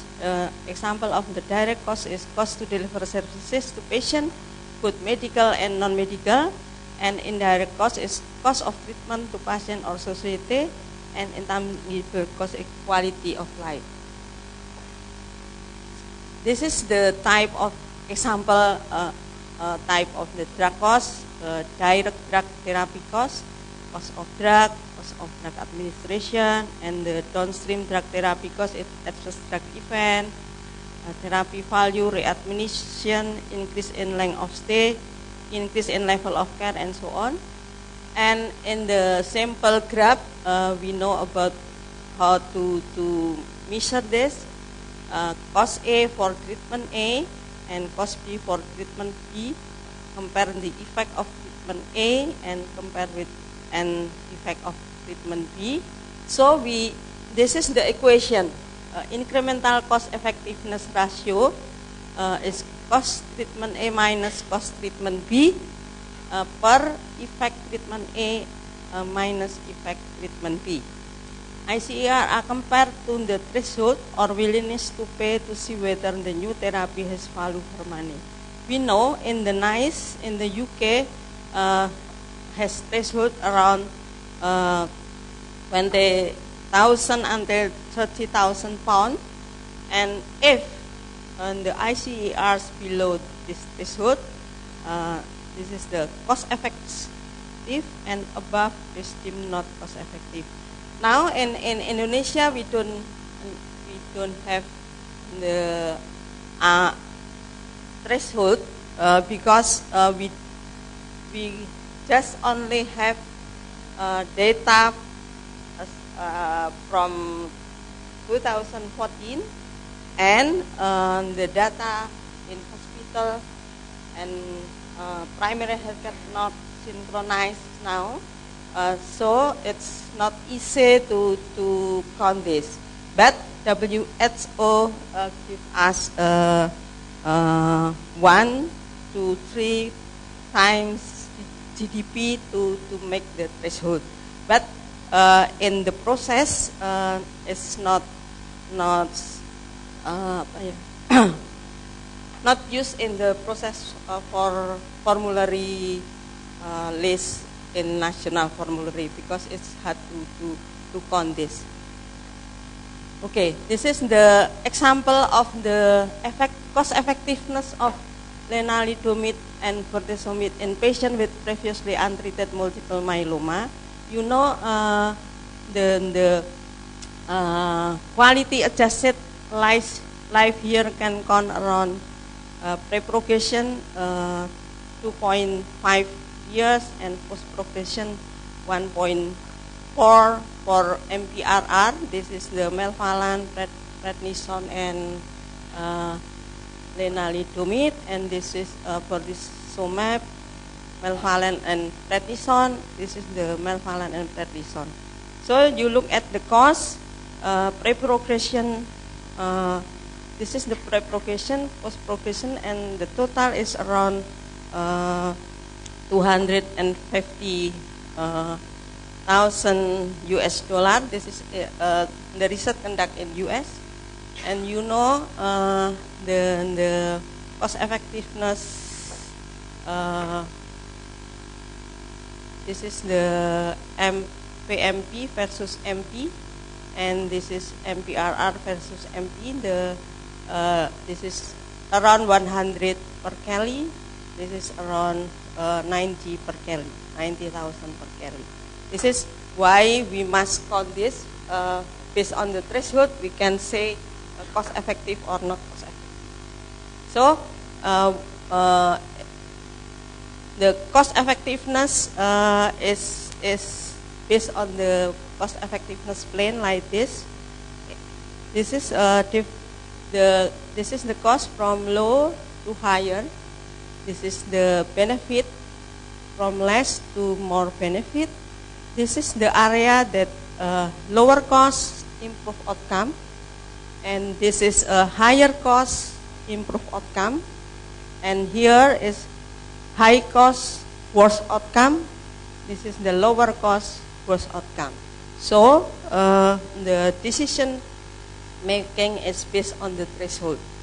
This is in UK around 2,000 counseling, and in the Thailand around 150,000 baht, and we say that ICER below threshold cost effective, and ICER above threshold is not cost effective. So this is the area of acceptance, and this is area of rejection. But now in Indonesia we cannot make a decision based on this.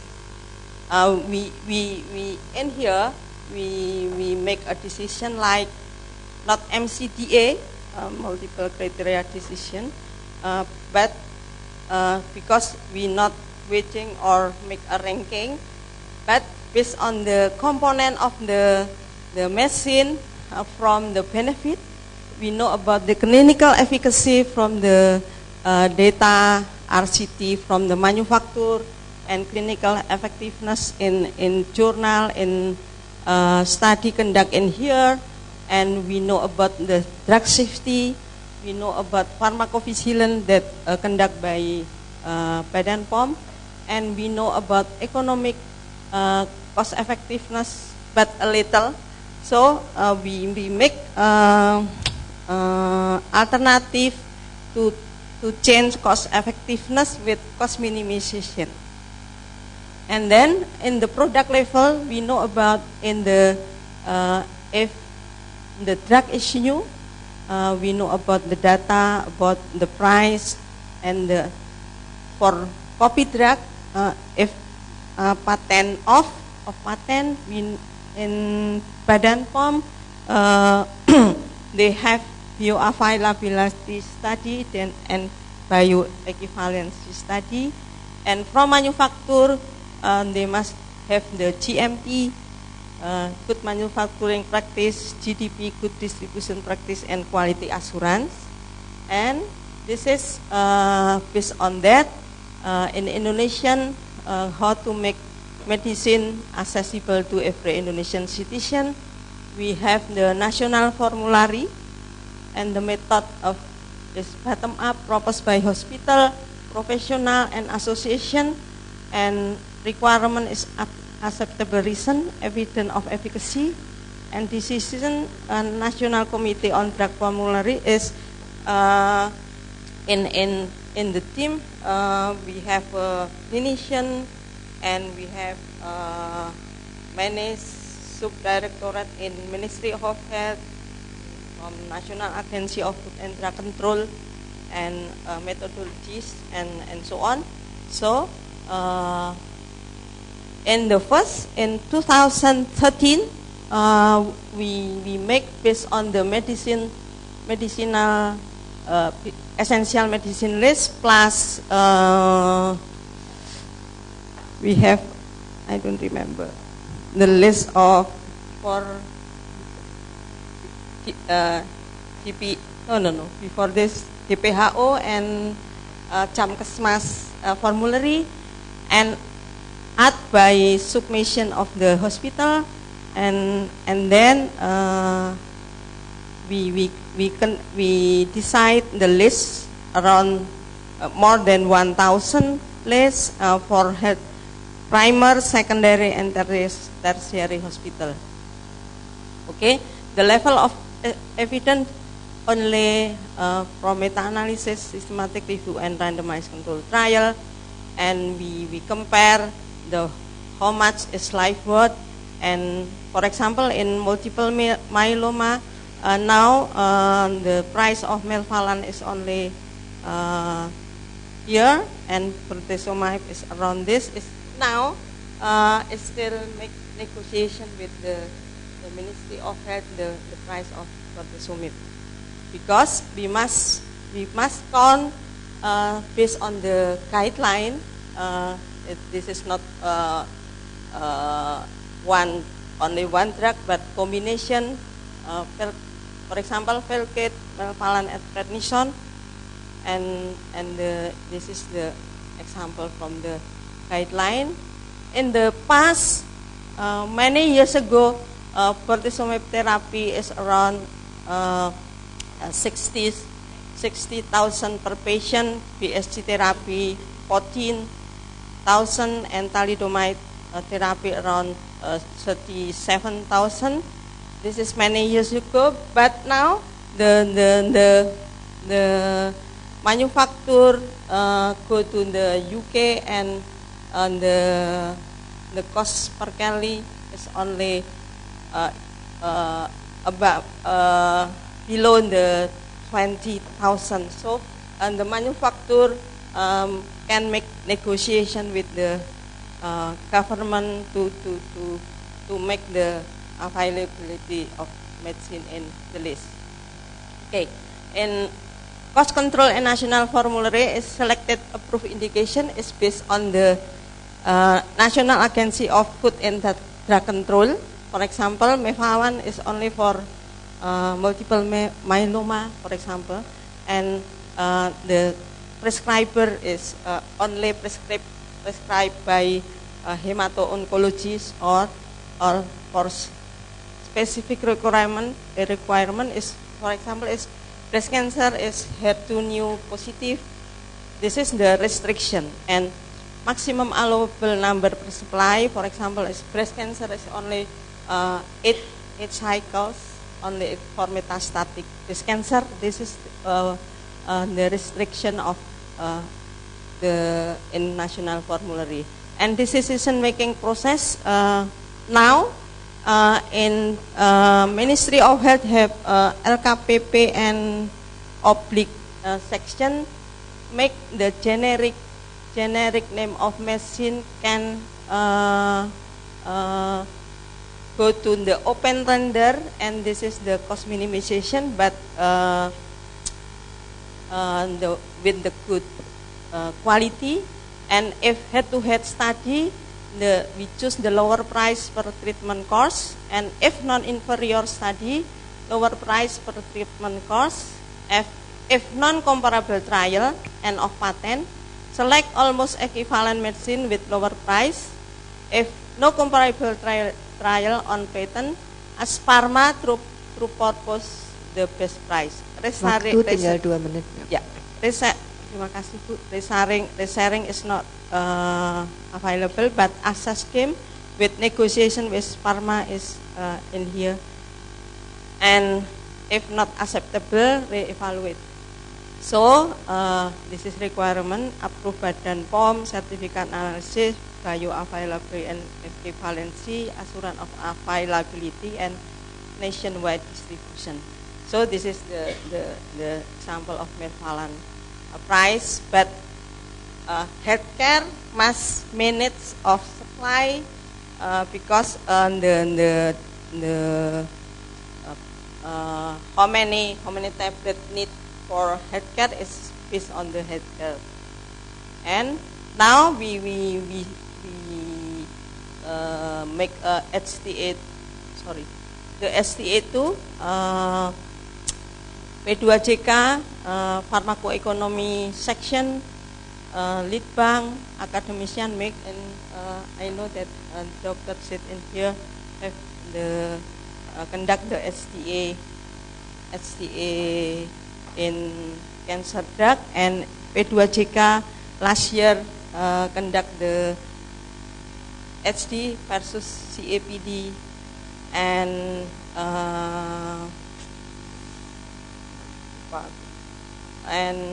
for PH sildenafil for PH. This is to we start to make HTA, and the topic is from hospital, from BPJS, and source of data is from hospital and BPJS, and source of funding is APBN, BPJS, and third party. So now SCA start, but around 2 until 10 we conduct now. But all of the list is more than 1,000, so we make MCTA like to choose the list to the formulary. Okay, time is up, and I say thank you for all of you. Thank you very much. Wassalamualaikum warahmatullahi wabarakatuh.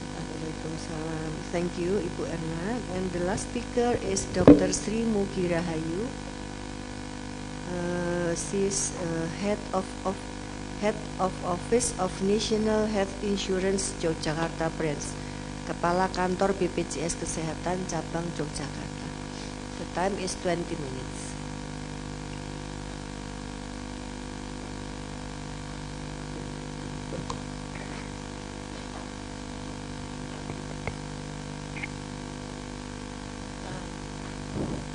First of all, thank you very much for the committee for the invitation to us. And I said, Assalamualaikum warahmatullahi wabarakatuh. Good afternoon to all participants.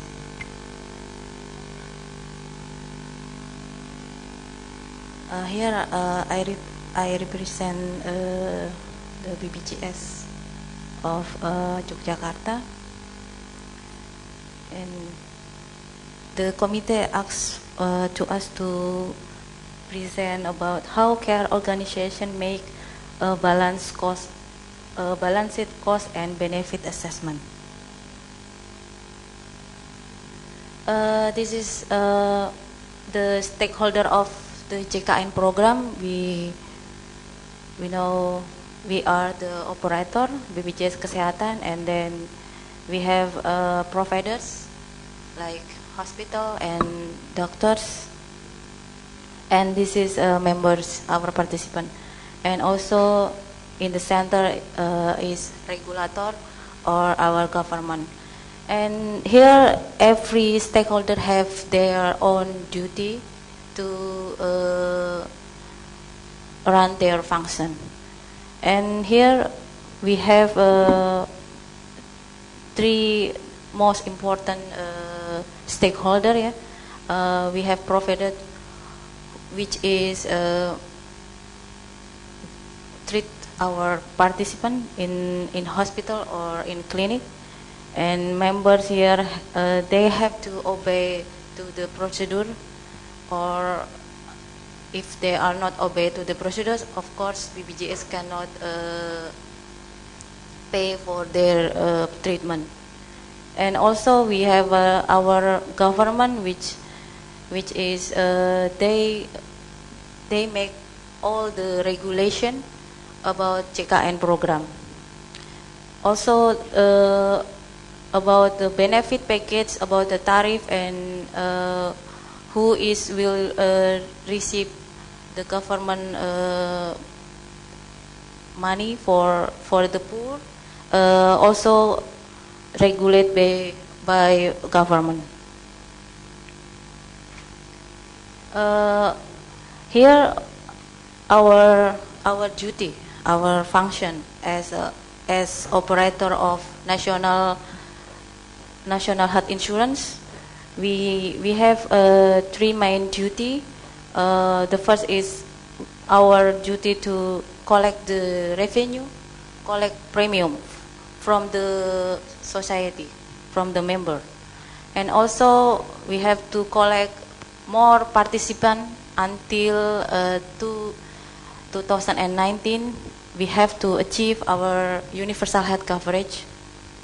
And also our next duty is we are the payer we are the single payer for national health insurance. And this is our classification of membership. I think all of you already know we have two big category. First, member from the formal and informal sector, which is they pay for their own premium, and also we have PBI, subsidies recipient from government. This is the segment. We have 5 segment of membership. From the this is for formal employee, and this is for personal. They are most of them are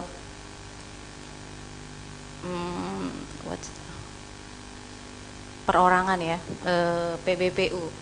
We call it self-insured, and then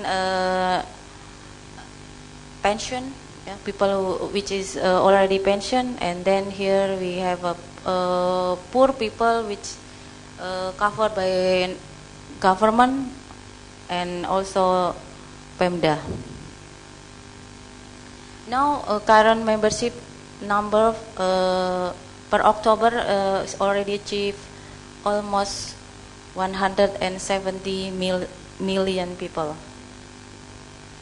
And here, according to the Perpres 12 year 2013, we have two kind of category to pay our providers.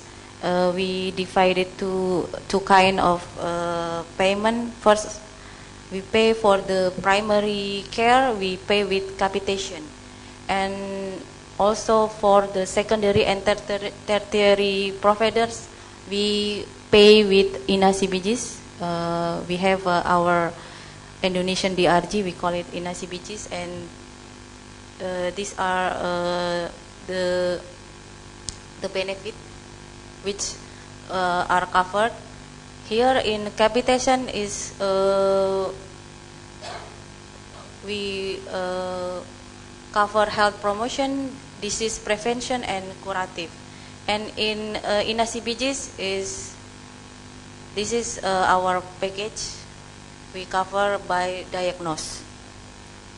And treatment for cancer start at a primary care level. So in primary care level, we have our program to we call it promotive and preventive program. For cancer, we have a cervical cancer and breast cancer prevention. And this is this is our INA-CBG's tarif ya, and this tarif is dibuat oleh P2CK. They make this tarif, and I think soon we will have a new tarif, maybe at the early of 2017. And about cancer drugs, we have separate tariff with INA-CBGs. So almost every cancer, INA-CBGs only cover about procedures, diagnose and procedure. And about the drugs, we have pay for each drugs according to the e-catalog. And this is our challenge to achieve our universal health coverage First, 5 years target to achieve universal health coverage in 2019 compared with other countries. Experience is, I think Indonesian is very optimistic. And also our infrastructure availability of health facilities is I think the membership grow too fast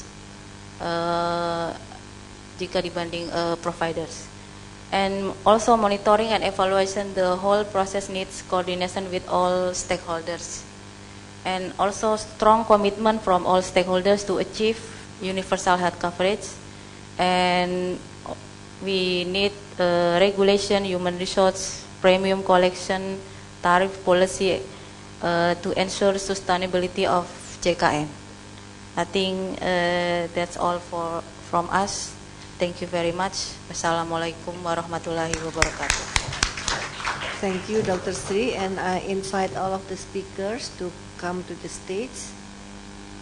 All 5 speakers, and I will move to the other. Yeah.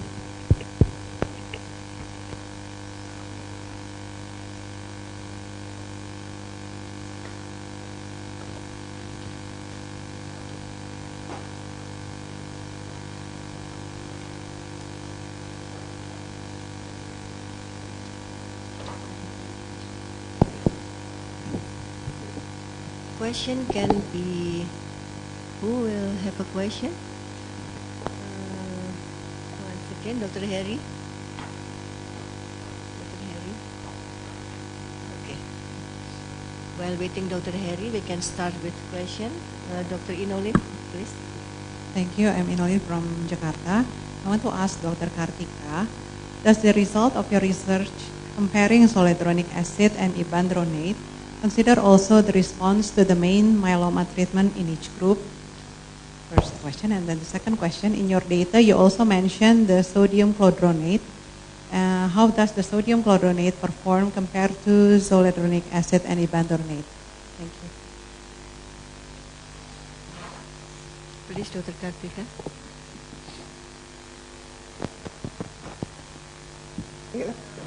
Only ibandronate and chlordronate. Yeah, we use not oral chlordronate but intravenous chlordronate, and we do not compare zoledronic acid with chlordronate because only a few patients receive chlordronate, and it is performed in the year of older than 2014. This is bisphosphonate for very poor people, for Jamkesmas at that time. So for a recent study, we only evaluate about zoledronic and ibandronate. Yeah, because this is the 2 bisphosphonate that is commonly used nowadays.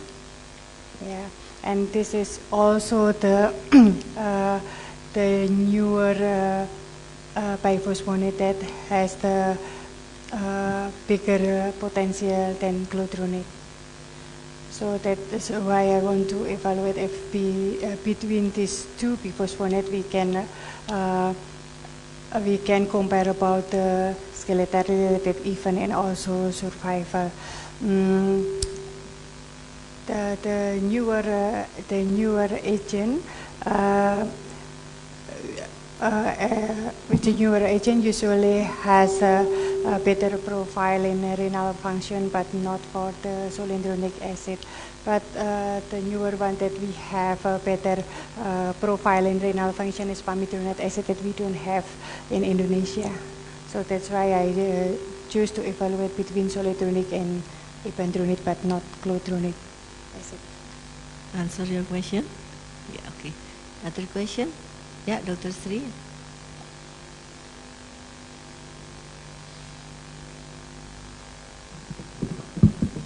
I'm Sri Agustini from Jakarta. I want to ask for all the speakers. And I saw from the presentation that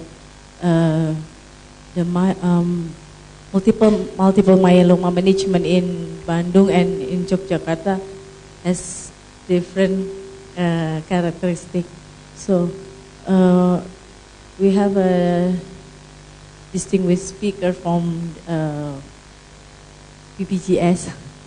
So what is we can we make maybe like policy where the like novel agents to be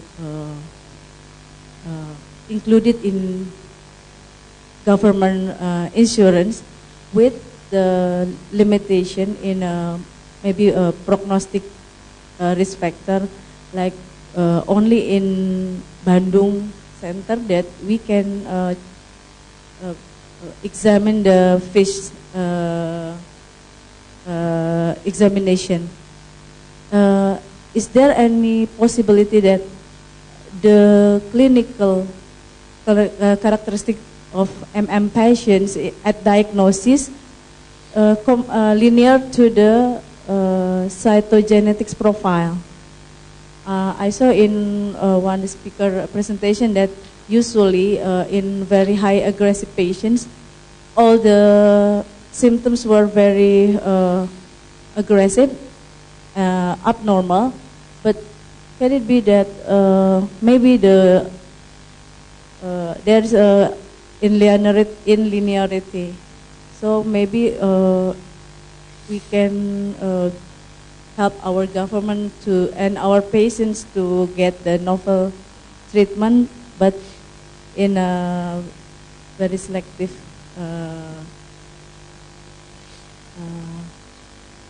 regulation. Thank you. Your question goes to the all speakers. Oh, to the all speakers. Okay, who will ladies first? Okay, who ladies will answer the question? Maybe Ibu Erna. Yeah. Thank you for us the question. If you need, if had hospital need or association need about this, can write to the Ministry of Health about this, and with the detail writing, and if you need, for example, the new medicine that not available here, you can write to the. Now we have the online or e-fornas, electronic e-fornas. This is the transparent system that all of hospital or primary care can submit the new medicine, but you know that the decision making not easy as the like in Thailand or in UK, because the cost effectiveness study not all of this conduct cost effectiveness in here. So we just make a review from others country, and then because for new drug the method is negotiation. So if the manufacturer and the government can negotiate it well, it can approve in formulary and go to the formularies. Because for example, as bortezomib now is around 15 million rupiahs, I think, and Melphalan is very cheap, and now the manufacturer now still negotiate with the government to make deal with the price, because not because BPJS count all of the dose, the we and national formulary can't do that with the standardized guideline. Okay, this is the reason. If you have the thing that the new medicine that make sure that the patient have the more good outcome, you can. Okay, thank you. Thank you. Yeah.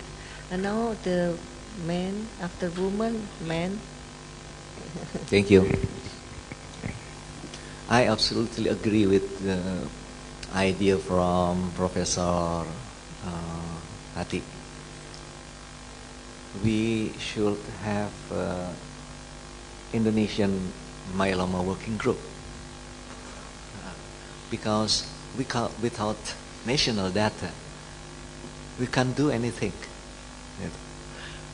And myeloma is a very heterogeneous disease, and they are very, very different clinical entities. So the first step maybe we have to gathering data from all parts of Indonesia, because data from single center it's not represent a national data. Why in Bandung we prefer to use the TALDEX, because there is several study both in relapse or refractory disease or in initial treatment frontline. TALDEX is better than melphalan prednisone in terms of PFS or overall survival. So we prefer to use TALDEX. And now VTD is become a standard of care in myeloma patients. Okay. And we have a very, very different point of view. The government see only the prices. We are not only see the prices, but the efficacy and the safety of the drugs. Thank you.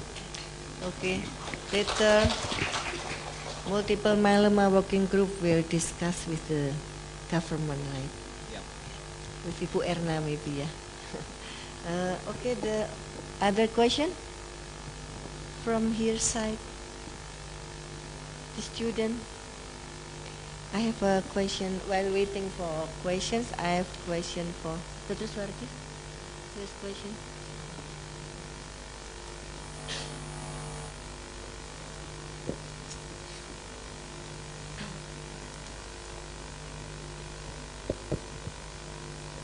I want to ask to Dr. Heri Fachari.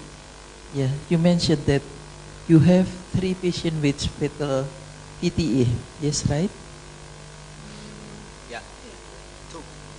2. Yes. It is confirmed that this is pulmonary embolism or not? Suspected pulmonary embolism, and one confirmed VTE. One confirmed DVT.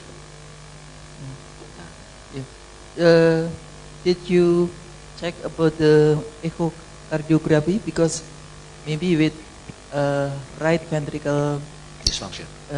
Yes, yep. We can. Actually, we did not find any abnormalities in echo. We did the echo, but we did not find any abnormalities in right ventricle. CT angiography not done? No. No. Okay. Thank you. Okay, thank you, Prof. Suharti.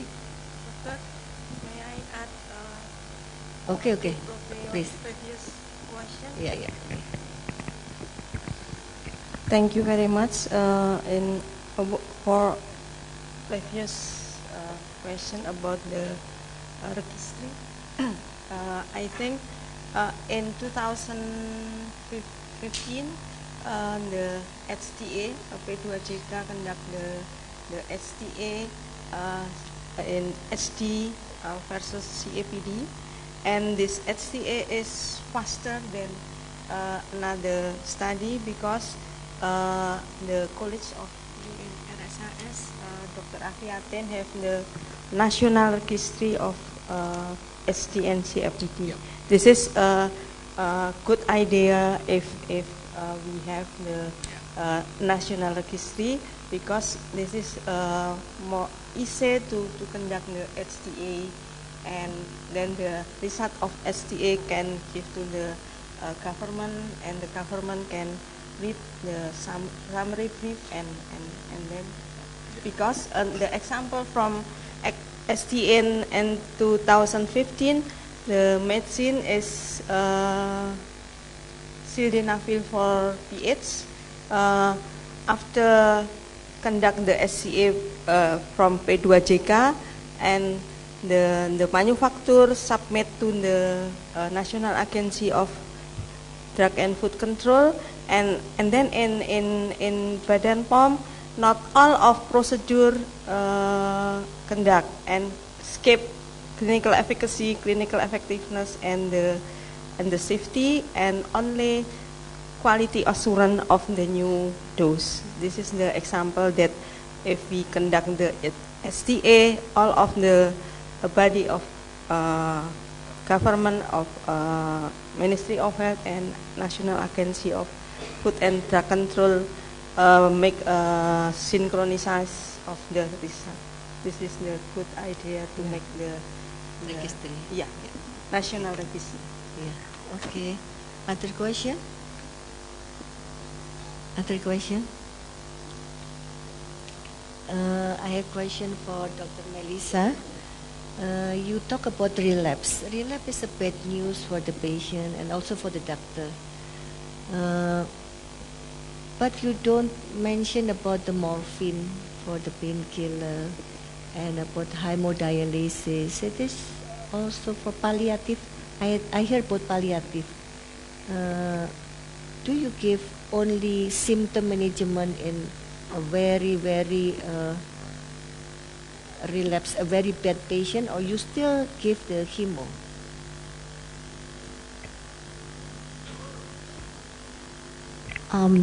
Well, I was asked to give a talk about relapse refractory, so I was just focusing more on the treatment of the patient. Obviously, we will give morphine or symptomatic relief, transfusions, etc., as and when patient needs it, even during the induction or the beginning phases of the disease. So if they came in with back pain because of compression fracture and they have a lot of pain, we would also be treating them with morphine, etc. So we don't just reserve it for really palliative patients. We give it at any point in time when they need the painkillers or the treatment. And we would actually continue to treat patients up until the point where, maybe we see that it's futile to do so, because even if they've relapsed once, we can still bring them into a remission. And during that point of remission, even though it may be short, they can still have some quality of life, spend time with the family, because a lot of our treatment is outpatient, so we don't admit them, they're not in hospital except for, let's say, infections or things like that. So we still will offer treatment up until the point where maybe, like at the very, very end, And so, like, we have another man who is had about has about 6 relapses at this point, but he's young, he's quite fit otherwise, so we gave him, he had like Velcade, lenalidomide, then he had, he was on the trials, then he had calcizimib, and then he had DT-PACE, the chemotherapy, and, more recently we're going to give him daratumumab. But throughout, and then he had like TB and everything in between, but throughout all this, he was actually quite well. He was at home with his family, and so we would continue to treat patients like this up until the point where, maybe they cannot really tolerate treatment anymore. Okay, thank you. And Professor Chu, what is your comment about different drugs between different area in Indonesia? Because one of the, like Bandung, the BPJS is good enough and they give thalidomide, but Yogyakarta is not yet, and then so Jakarta is different again. How about the different pattern. And then the second question, like non-Hodgkin lymphoma, we have rituximab, which is we have only one first line. In non-Hodgkin lymphoma, we just have first line, second line, and third line. And also in CML, we have imatinib.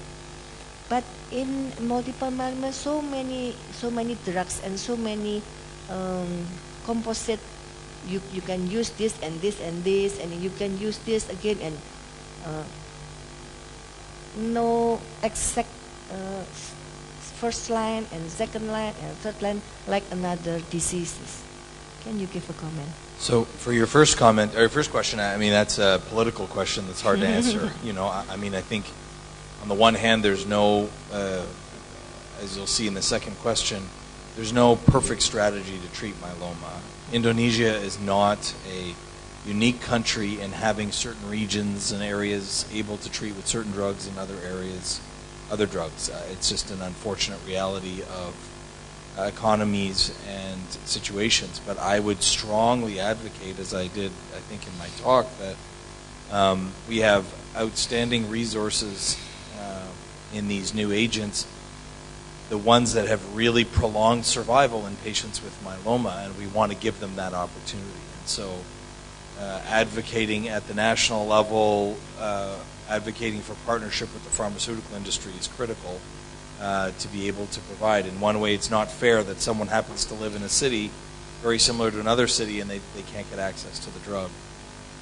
In response to your second question, I'm very happy that we don't have a perfect strategy for myeloma first line, second line, third line. I mean, I get irritated when people say, what is your standard approach, second line, third line? I mean, it depends. Right? Lymphoma is easy. Myeloma is a bit more complicated. And it's good because, as I indicated, there's really multiple types of myeloma. And I'd rather have more options than fewer options. So it does muddy the water. It does make it a little bit more complicated. I think in general, as I indicated, that we want to try to induce someone with a bortezomib-based or a proteasome inhibitor-based treatment approach, which, of course, if that's not available, you have to look at other options. But the choice of second, third, fourth, fifth, sixth, etc., is going to depend on response to earlier ones because you can repeat what has been given before. It will depend on risk status. It will depend on, as we heard, beautifully presented in the relapse discussion, it will depend on patient factors as well as disease factors, as well as drug factors itself. So in one way, it'd be nice to have a tidy little box and just say, this is how we do it. But it's not that simple. We will probably, with time, I think, with the number of drugs that we have, get a better sense of the ideal sequence. But I don't think we'll ever reach a point where it'll just be absolutely clear that we have to use a certain regimen up front, second, third, because the disease is so variable. Just because, as I think I showed in one of my slides, just because a certain combination gives a higher response rate doesn't necessarily mean everybody needs it, because there's the danger of over-treating. If I come up with a new regimen that adds one more new drug and the response rate goes from 93 to 98%. Does that mean that everybody needs to get it now? I'd worry that we would be over-treating a lot of patients. Okay, thank you. Other question? Yeah, okay, Dr. Sri. I want to ask to Dr. Melissa. I have read about the management of multiple myeloma in Asia by Dr. Daryl Tan. What do you think about if we, in a resource constrained country, can we follow that guideline from the Dr. Daryl Tan? And the second is, if I'm not mistaken, in your slides, there's one case that the patient was the cytogenetic profile is not high risk, but there is a CNS extramedullary. Then the course of disease is very progressive. So, do you think if in a patient with standard risk patient, but if the patient has a CNS extramedullary features, it could be progressive. Thank you. Okay. Dr. Melissa. So Daryl's paper was talking about kind of a Asian treatment that is, I guess, more suited to us because of resources. So I certainly think that that is very valid, and especially in certain parts of Asia where maybe new drugs, etc., are not able to come in. I mean, certainly it's an eye-opener that I didn't realize that certain parts of Indonesia couldn't get access to thalidomide. Like here, it's only going to be available next year. And BAD is still being quite widely used, where I think in a lot of other centers in the West, especially, that has sort of been phased out already. So I think we have to work with what we have. I mean, it's always great to be able to use the newest and latest things. It may not always be necessary. I mean, I think you have to look at your patient profile. I think someone mentioned about doing FISH. Maybe Bandung patients have higher risks, and maybe we need to be treating them more aggressively, etc. But I think you have to work with what resources, etc., that you have available. So I think Daryl's paper, even though it was published about 2 or 3 years ago, would still be valid at this point, even with all the new drugs coming in. In terms of the patient with the extramedullary disease, both of them, I had two, the last two had extramedullary disease. One of them, both of them actually initially presented with quite, no high-risk features on their cytogenetics, and then relapsed in quite a dramatic fashion. The last case, relapsed very, very quickly. So genotypically, I guess her disease may look quite benign. She was ISS 3, but in the revised ISS she was 2 because she didn't have high-risk features and the LDH was normal.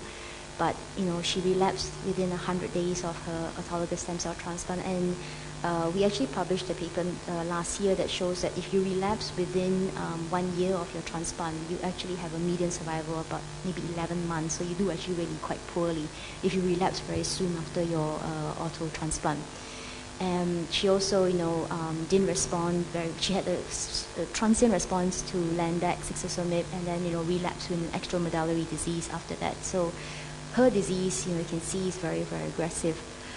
So even if you don't have FISH or cytogenetics or some fancy, PET-CT and things like that to try to diagnose or risk stratify patients in the beginning, how the patients respond to the treatment will also be able to give you an idea as to how aggressive you need to treat them.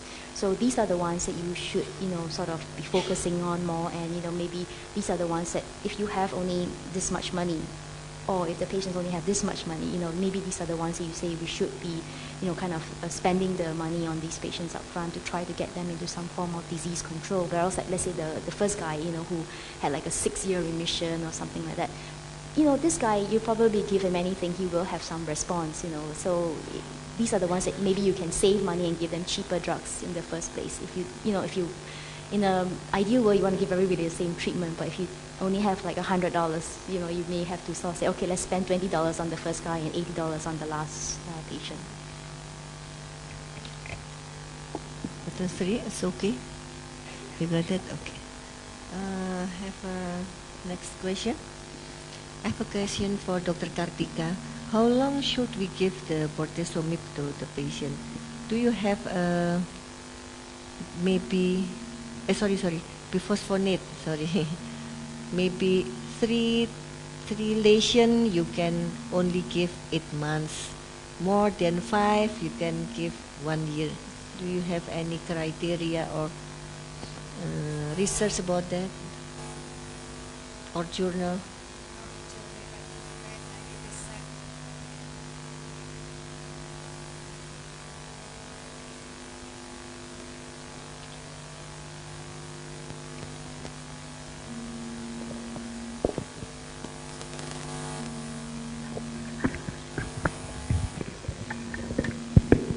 Yeah, it is mentioned in the guideline, but the use of biphosphonate is up to 2 years because over the 2 years we can find many toxicity of the biphosphonate, and if the patient relapse or recurrent for the lesion of the bone lesion, it can be institution again, re-institution again.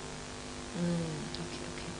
But in our with our health coverage system, it's only be given for its cycle, then stop. If the unfortunately we cannot evaluate the bony lesion because we only perform bone survey or skeletal survey, and the lesion is still there even if the myeloma cell is not active anymore, but the bony lesion or lytic lesion is still there, so we cannot perform evaluation only with the skeletal survey. So sometimes we perform MRI for certain cases, but not on routine basis.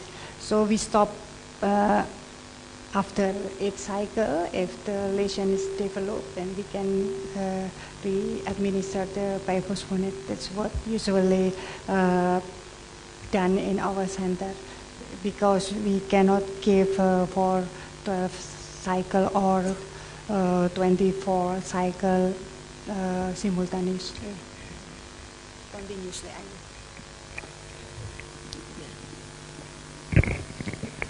In my opinion, I don't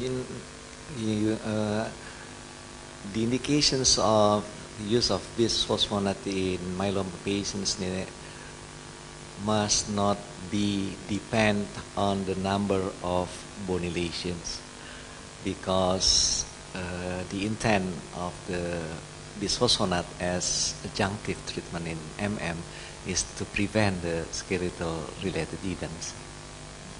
So just the same with 2 lesions in the parietal, Yep. just the same with the many bone lesion in the spine, just the same. Okay. Do you have who will have a question? Dr. Nugroho maybe? Okay, I have a last question maybe to Dr. Heri Fajari.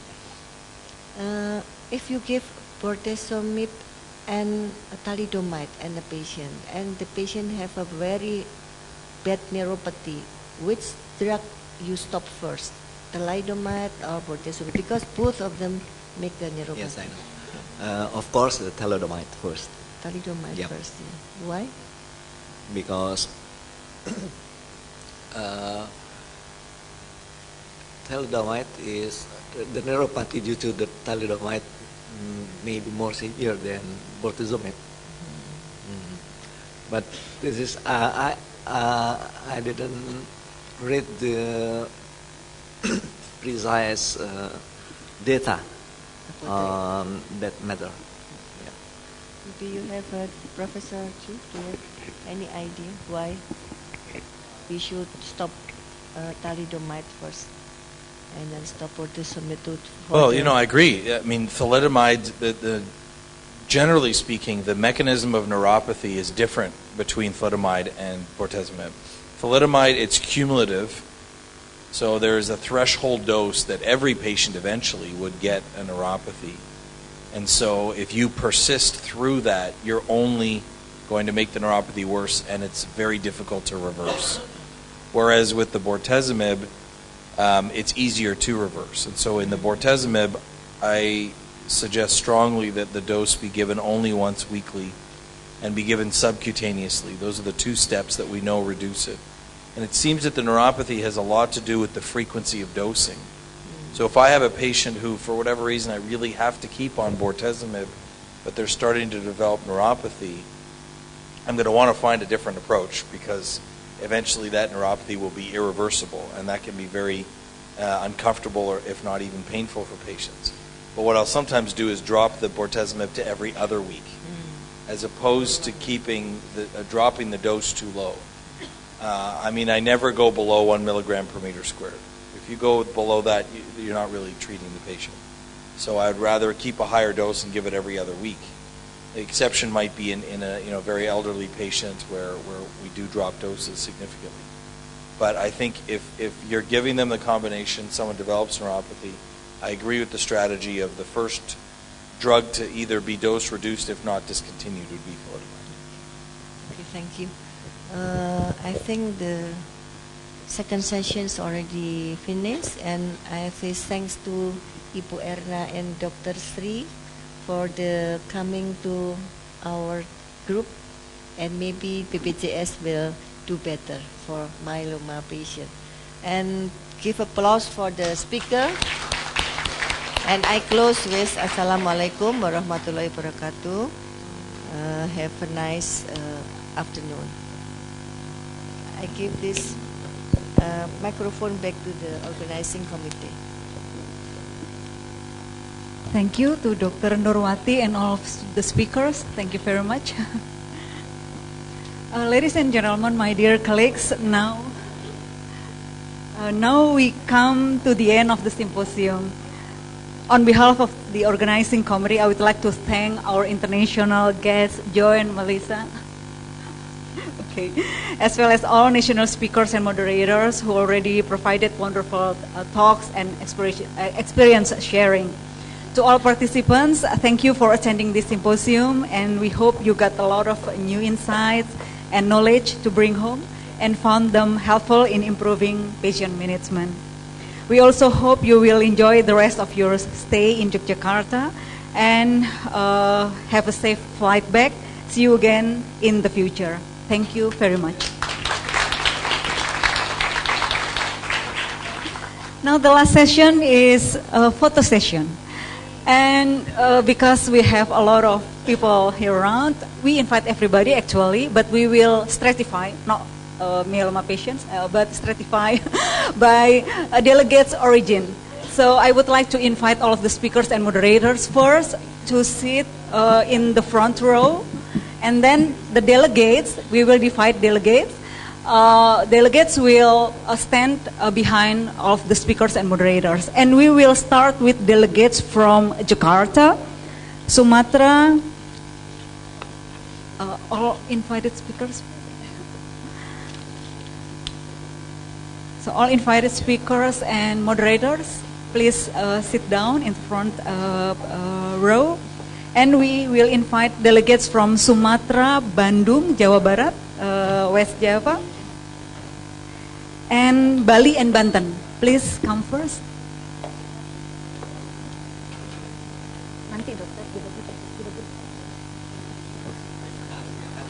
The rest of delegates, please stay.